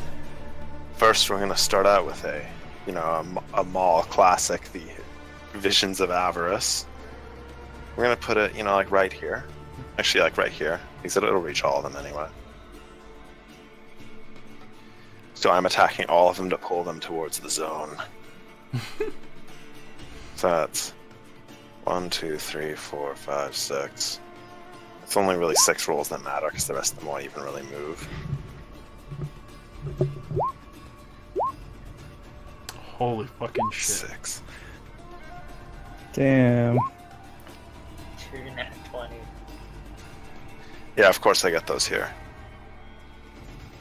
Is this an enchantment power or an illusion power? I think it's an illusion. Because I'm just checking because I get extra pull distance if it is. Yeah, okay, it's an illusion. Alright, so pull all them 4 squares towards the zone.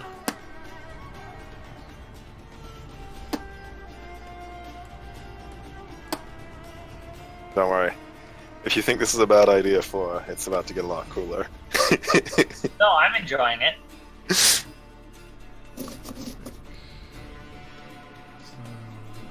Where did you put the square, or is it which Like right square? here. Is it? Okay. Alright. Hey, get that last archer in on the fun. Oh shit. And then I action point and use my new encounter power. Phantom foes. On top of everybody. You're a fucking monster.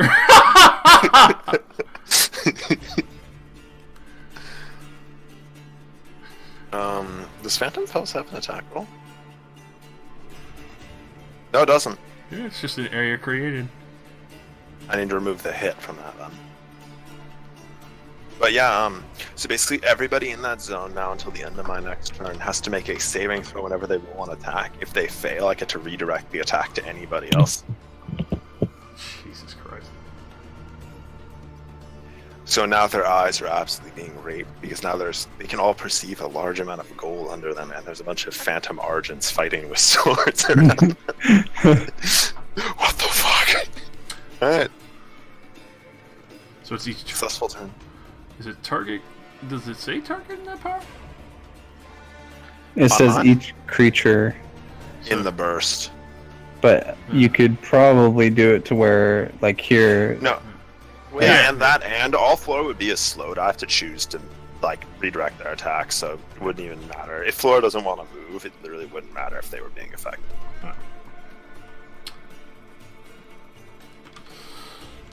No, please. If If you Only the redirect thing didn't specify allies. I would let you redirect my attack. Bonus damage. Okay, Kish. You just see this fucking cacophony of light and explosions, and everyone just suddenly pulled straight in towards the middle, towards Flora, and making this huge, nice little rave mosh pit going on. Yeah. Interesting. I'm gonna move up and attack the Big Daddy dude. The one who's on fire, getting fucked to death. He's dazed, right? Yep, so CA. Fucking Okay. destroy him. Yeah. No! Rip. FML. Fuck. Oh no, I farted. I got nothing else. Alright. So poison and starting in the banner, right? No, the banner thing is on my turn. Alright, just double checking, because there's a lot to keep track of here.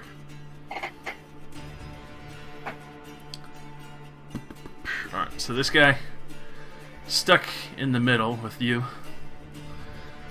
Stuck in the middle with you. He God damn it. quickly pulls out what actually looks like a very fine looking longsword, even though he's still moving very, very slow. Steps up to Kesh, scared shitless. He's actually going to get a -2. He has to make a saving throw first before he can even swing. Ooh.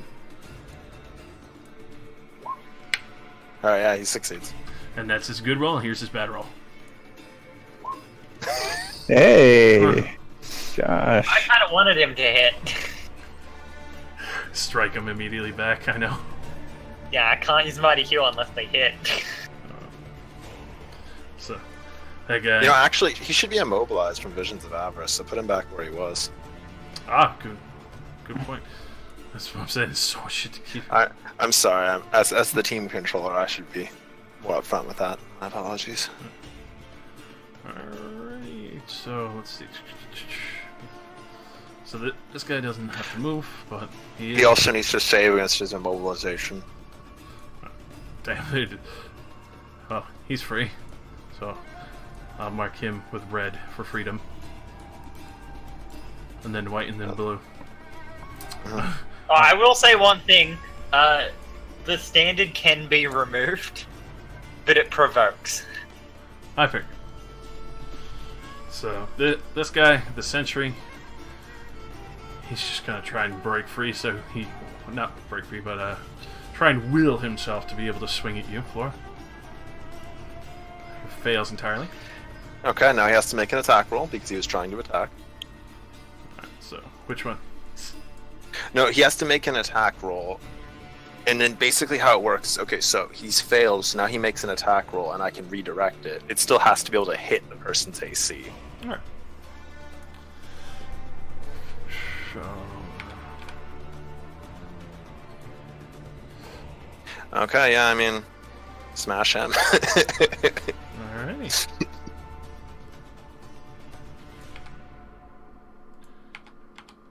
This is where his friend explodes by his own hand. Oh, that should... Yeah, that's right. So, deals 9 damage to the on fire null. Just... 14. It's an extra 5. Yeah, he takes an extra 5 from Phantom Jesus Foes. Christ, this is so... Thank you. Oh my god, you're fucking monsters. Hey, don't delete him. He's gonna be mine now. That's true.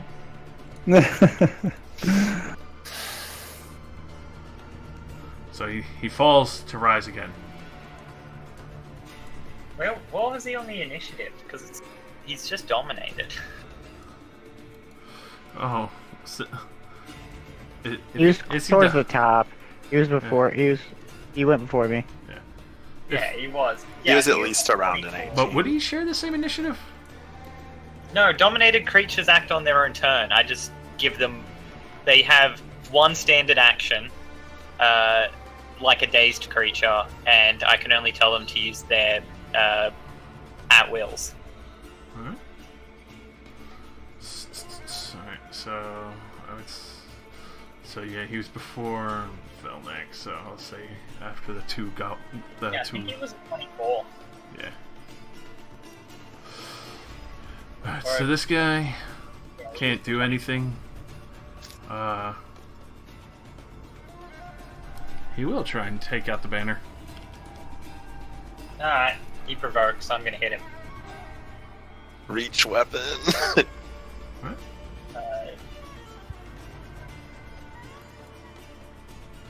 Yeah. That actually does not hit. Wow. Keep in mind their saving throws against their mobilization at the end of their turns. That is true. So I need to roll one more for that. So he's free. And then, what is it to remove the banner, or is it just... It's just a standard action, I believe. Standard action? Yeah, it's a standard action to remove the banner. Alright, so he just scoops it up, tosses it behind the goblins. Accidentally replants and starts pulling the goblins backwards. And then he needs to roll his save. He's free.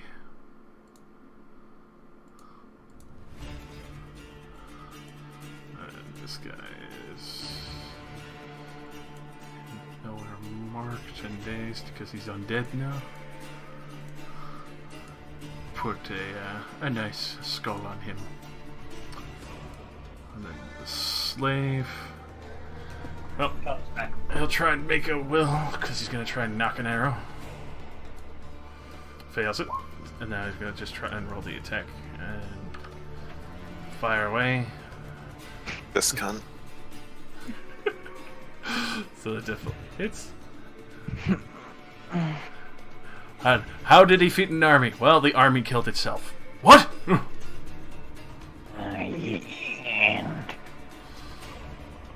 Yeah, Phantom Foes is great. This damage up there. I want to see him wound him. Make him supper. Wait, make him supper? Is that additional +5 on there already? No. So that would be...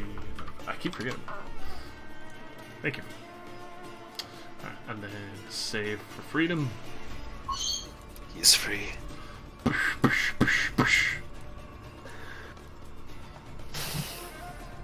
Blinded by the night.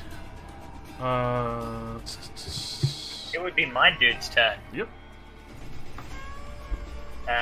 I'm just going to instruct him to attack this one. I don't know what he can do. Switch those guys around. Alright. So he's just gonna turn around with his club of teeth and try and take this guy out.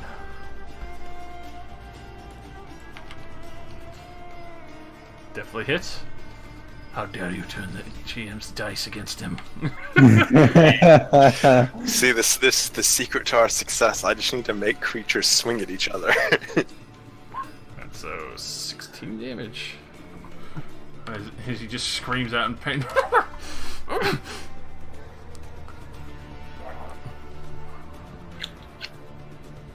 I hear someone fart? No. No, there's a helicopter going past. Alright, so this guy is going to try and take a shot.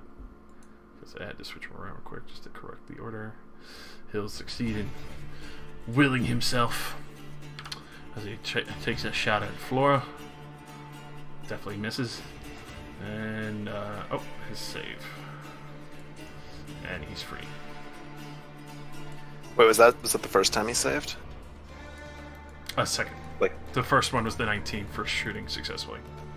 no. Like, first time he tried to save against that effect. Yeah. He takes a -3 to that. So he's So he still, doesn't save. razzle-dazzled. Mhm. Alright, Velnak. A new quarry is, I can see that, this guy, Okay.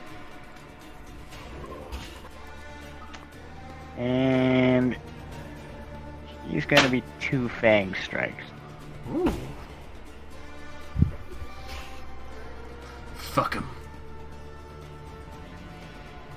The first one will hit. I want to re-roll the second one. So, first And one actually, is I want to know how this works before I say that. It's the bowstring of accuracy, right? Yep. And then I just expend it. Yeah, expend the power for his encounter a day, I believe. It's an encounter.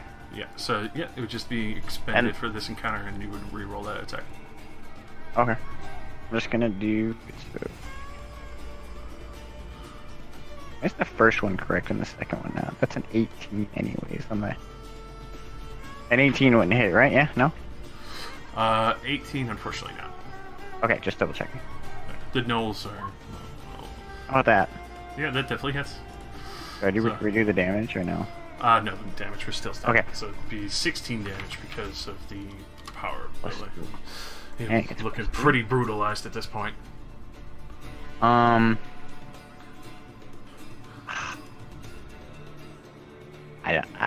ruin Flora's fun if I do that one. I'm not gonna do it. Kill her from her pet.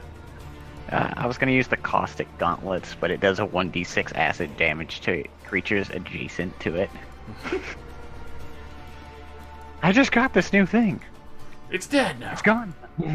Melts by acid. That's it.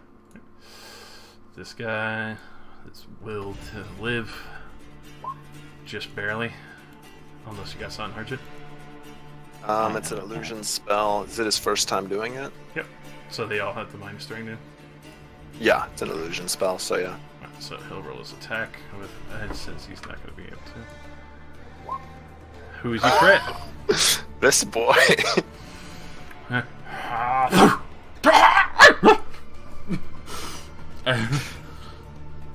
Fucking god, immediate 15 damage. 20 actually because they successful attack. Flora! And oh yeah, his will to live after. I was only mentioning the save penalty when it would like actually cause them to fail, just to not bog you down. Flora. Alright.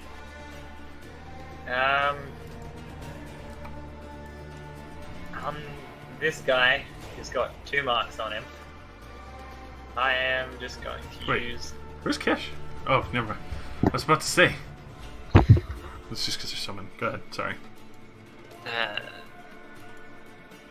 Bolt of Warding. Flat. Jesus Oh, Christ. And who's that? So that can end their life now? This guy. Yeah, he just fucking dies from that as he just see and just falls down crispy. Good. That's Make awesome. sure all of them burn. Oh, this is the last boy that hasn't. No, there's one more boy that hasn't had to deal with the phantom foe shenanigan. Alright. That's all? Yeah, that's all. Count his will to fight. Definitely not. Next attack. This boy on a rile descent in the ranks. The rest of the fucking. Oh wait, no. It'll be the guy swinging at himself. That guy. 19. The other null, right? Yeah. Unfortunately, I will miss. Alright. Unless I have a feature that happens to give it plus to hit. I don't. Okay. Ignore me. Saves.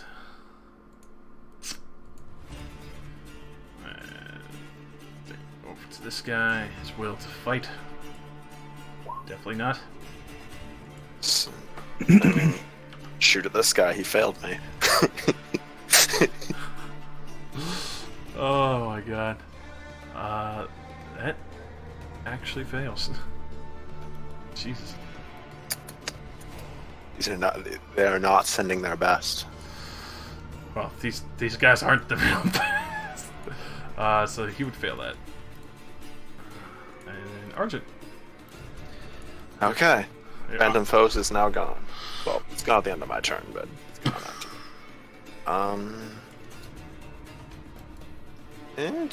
Wait, I need to go check. I'm just trying to misplace draft. Yeah, okay, no, it's not what I thought it was. Do I want this over with? The correct answer is yes. Fireball. Yes, please. So there's 1, 2, 3, 4, 5, 6, 7, 8 attack rolls to make.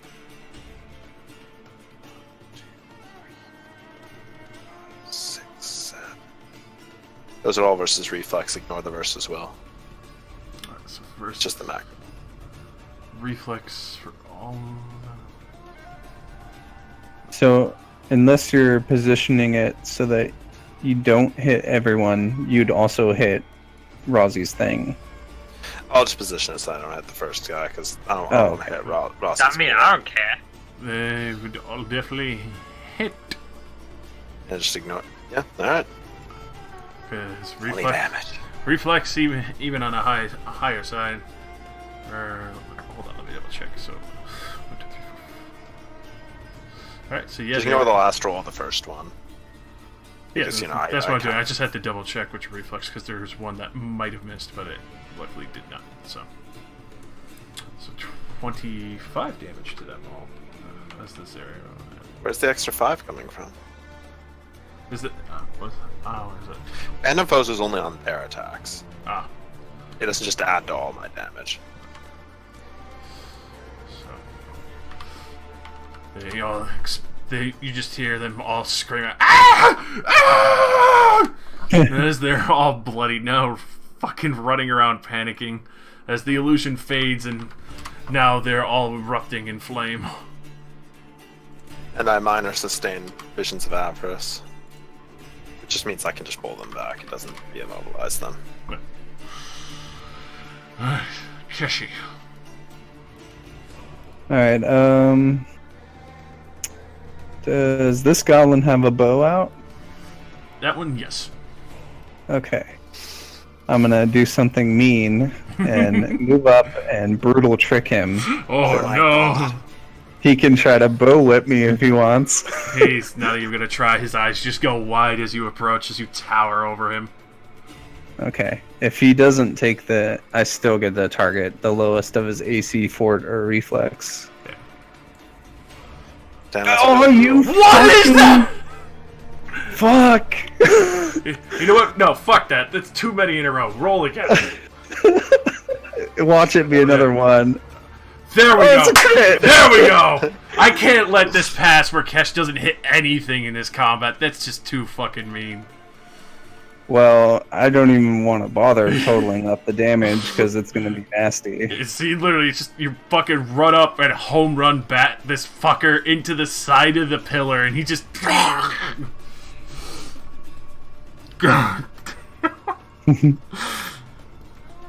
Yeah, I've been very unlucky today. Yeah, I'm sitting there. I'm like, there's too many ones here. Your last attack was a 1. There was even a 1 in the combat. Fuck that. I'm not having that. Alright, and that's my turn. Alright.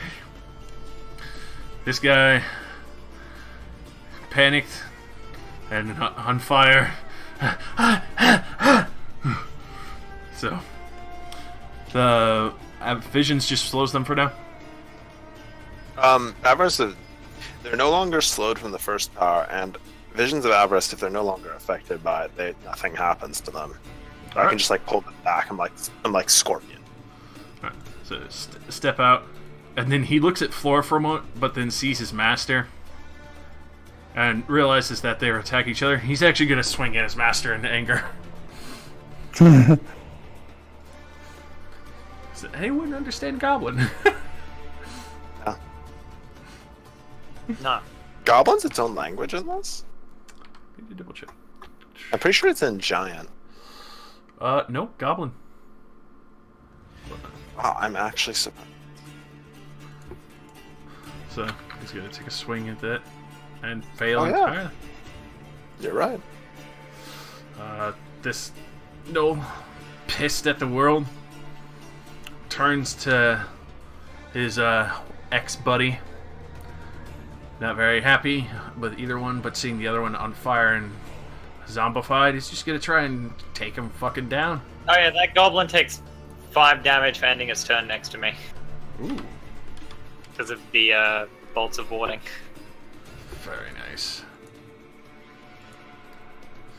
So this guy is gonna just fucking wing his great fucking big maul into his friend's face. You should never swing your maul around. And not Actually, like he kids. won't. Alright, so this guy. And he also takes 5 damage. The Mauler?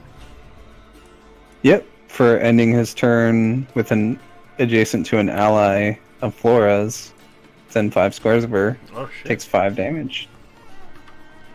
Because this is an ally of her. It's true. So this guy did not break himself free. See if he frees himself. Nope. So I'm making an attack. 26 to who? Or does?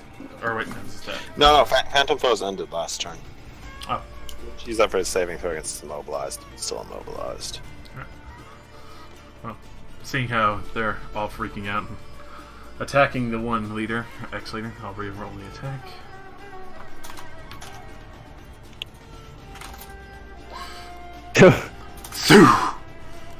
From the back line, Flora, unfortunately, your new pet Yeah. is now sundered. As you see an arrow go flying through the mouth, through the back of the skull, and severs the top of it, and it just hangs limply on the meat that's left, and it falls down.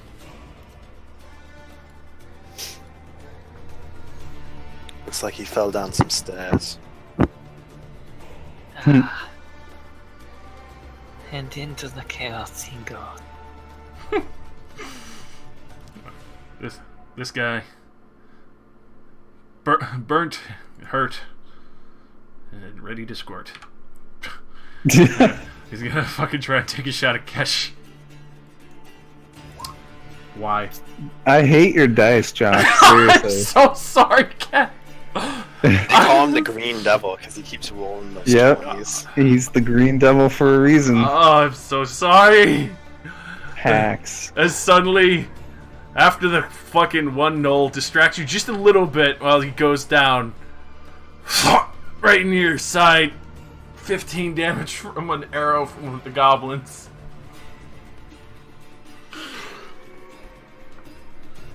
Well, Nick, show him how to shoot. Gonna show people how to shoot, apparently. Look at how many crits there are just in that short span. Yeah. Twin strike. Oh, I'm gonna quarry. I Yeah, have to quarry. 5% my Eh. You would have to quarry the one. I would have to quarry that one. I'm gonna quarry that one, but I'm not gonna attack.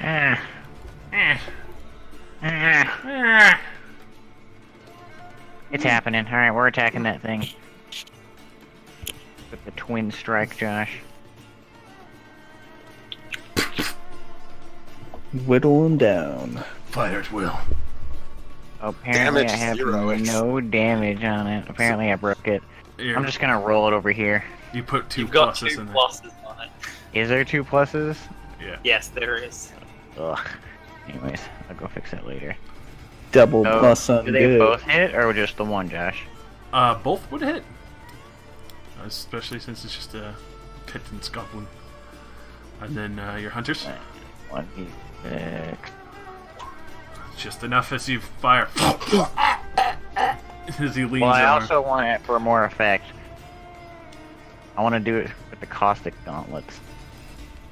Ooh, Wouldn't that hurt Flora? it would. That's okay. Dick move. Doing splash damage. Alright, so 5 damage to all around. No. Or 1d6. So 5 5 damage. damage all around. 5 damage. Oh, goddamn, I'm psychic! So, yep, Flora, as suddenly this arrow launches into the goblin, there's suddenly just a of green mist that sprays out. Unfortunately, melts part of your body. I was gonna say that was acid damage, yeah. Yeah. Alright. Sorry, the splashback happens sometimes, man. And we'll just finish up this combat real quick because there's not much left to them. Floor? Not to worry.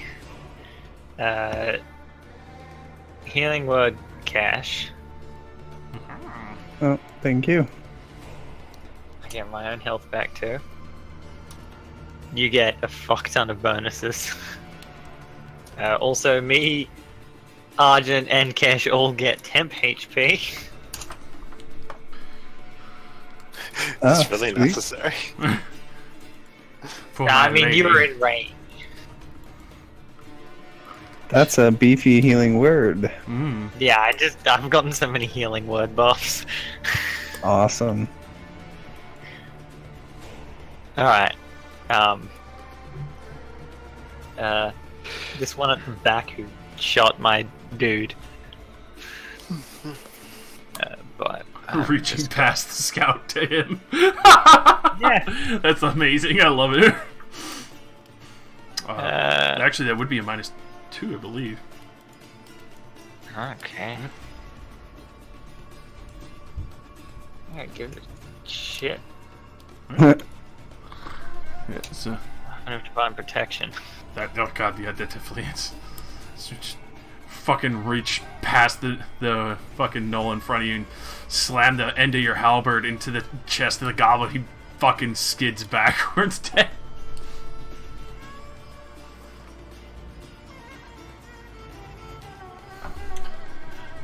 Is that all? Yeah. Hey, Rosie. Yeah. In your macro, you should put what type of bonuses they are. Yeah, I remember having it at one point, and now it's not there. So now I need to find it. It'd be nice to know if that protection stacks with your healing word thing. +2 to... Let's see, the +2 to AC comes from... Shielding word, which, I don't know, it's untyped here. I'm gonna have to go through the stupid builder Okay. to find all of this again. It's fine. We don't have to worry about it right now. The scout in front of you pulls out a wicked-looking short sword and quickly goes to shake you, misses horribly, takes his 5.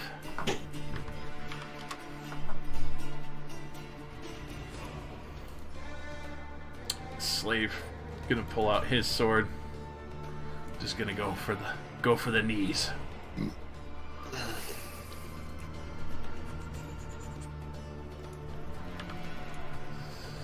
This is his. He takes his 5. And Argent. I want this guy to swing at this guy. Hypnotism. Alright. Oh wow, that's really bad. Wait, does that succeed? Unfortunately not. Well, Elven, precision. I roll again, and I get even worse. Holy shit! Not today. Argent missed an attack roll. It's a fucking first. Puck looks at you like, what are you doing? Stop it! Focus! I warned you your boobs would throw off your accuracy. They're hardly even there. How could they affect you that much, Puck? There's enough. There's enough padding. Tumble. I don't tumble. I just move. Dash behind. Yeah, dash behind this guy and go for his weak point. Oh, So fuck. that's like 30 something. And He's unprotected asshole. Oh my god. You see, cringes over, bloodied and hurt. I also slide him one square. I don't know which way to slide him. I guess I'll slide him over there. As he stumbles over from the pain of his ribs getting crushed in.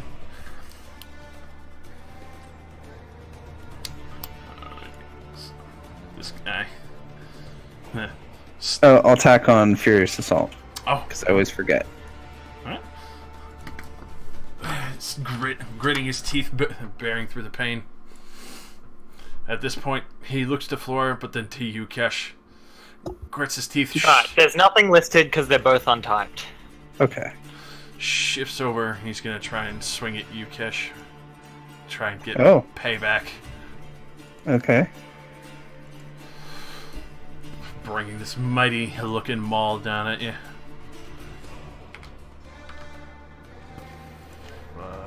25 for CC.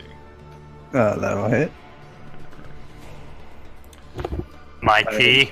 Hugh! Ah, God damn it. So many ones. that definitely will not We hit. suck. Yep. At least I have temp HP. Yay! As he slams it into you, as you, Flora, you go to swing, he sees you shifting as he's pulling back in and just slams his maul in and feels the frill of your dress and tucks his leg to the side and steps away from your halberd as you swing wide past him.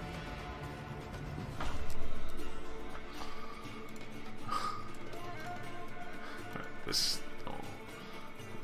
guy's gonna step lightly, cocks an arrow, looks at Argent. Final flash! 20 versus AC. I got 21 AC. Go home, Oh. kid. Dream big. He did. Velnek. Now here we go. Wind striking. Oh, re-quarry. This guy. Middle boy. Alright, this twin strike is broken. And I didn't fix it. You didn't fix your fucking pluses. Hey.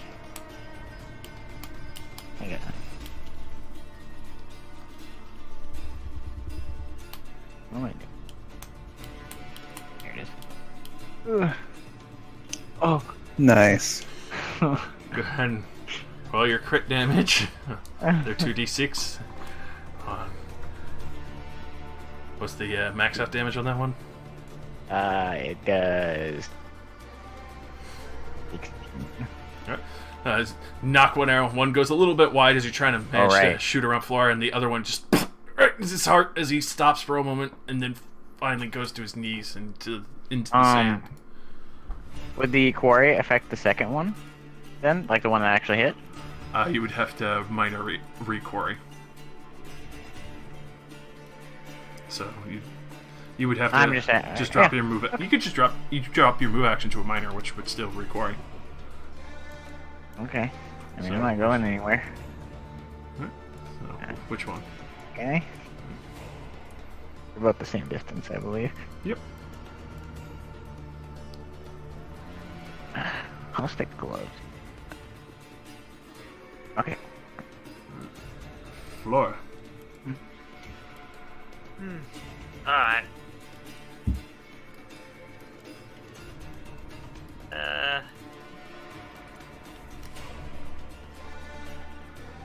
Minor action. Just her dance and the way she's holding her halberd. Like a bunch of spikes and shit come out of the top of it. Oh, Jesus Christ. Nice. Overdrive mode. On.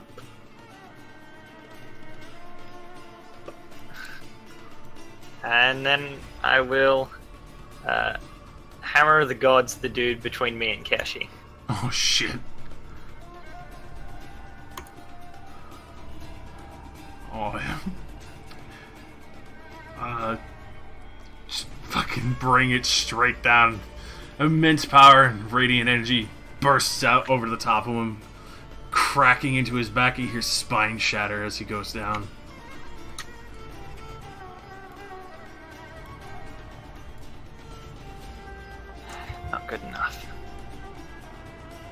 Not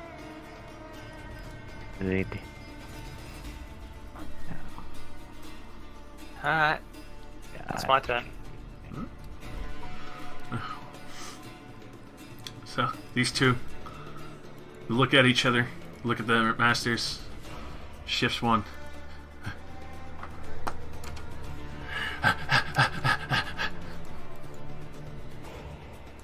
Arjun.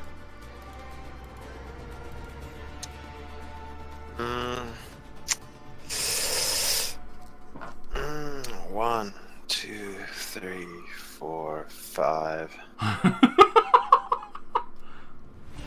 Magic missile. Magic motherfucking missile. Just stumbles, barely standing.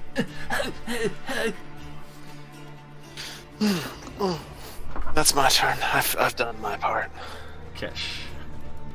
Are you doing your part?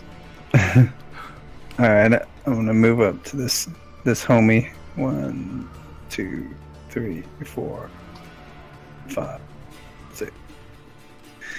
And attack him. 20. That will hit. Okay. Why isn't it going? Oops. Ignore the second one. Alright. Just immediately come right up behind him. Right over your shoulder. His head's gone. And your mace has replaced his head. Nice. I kick his lifeless corpse for a good measure. You just hear this sickly sound of flesh and gore sticking in his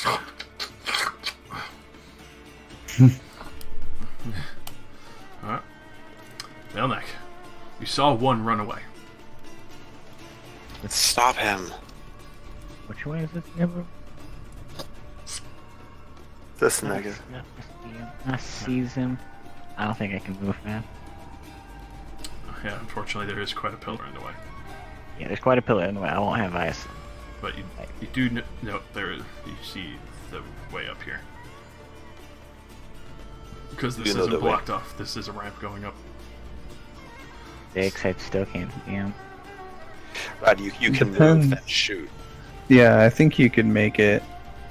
Like, And- if I move 6, I get out here, right? Yeah, you would just have a -2. Just have a -2, Because probably.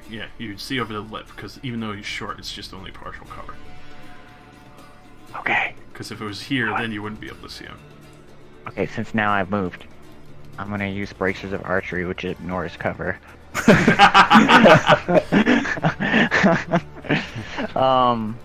Zap! I'm gonna fly the steel him. Flying steel him. I could fucking daily his bitch ass. Dude, it's Damn. the last combat. It's over. It's over. I don't even need damage because he's so hurt. As you just fire an arrow, you see through the middle of him. Yeah, but I Like, want to know how bad it is. All right, it's not bad.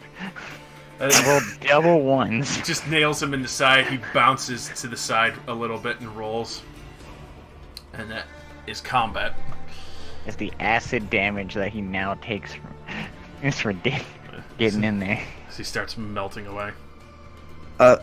I like to think of that attack because it has so much potential as like this like huge like gust of air just flies past his side and he's like the goblin thinks, oh, he missed, and then his side explodes open just from like the force flying by.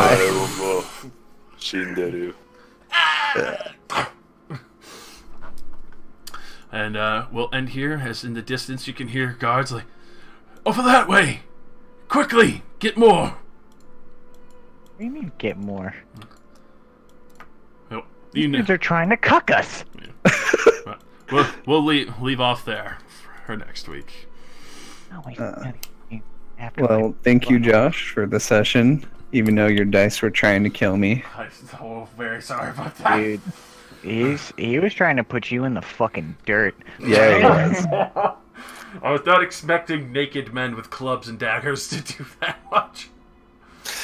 Like, you'd think that critting was like their basic attack. Yeah. Yeah, Like crit. yeah. Feint attack, crit. Feint attack, crit. Like, Stop! Fucking stop, nigga! Stop! They brought their A game when they saw Pesci so well dressed. Yeah.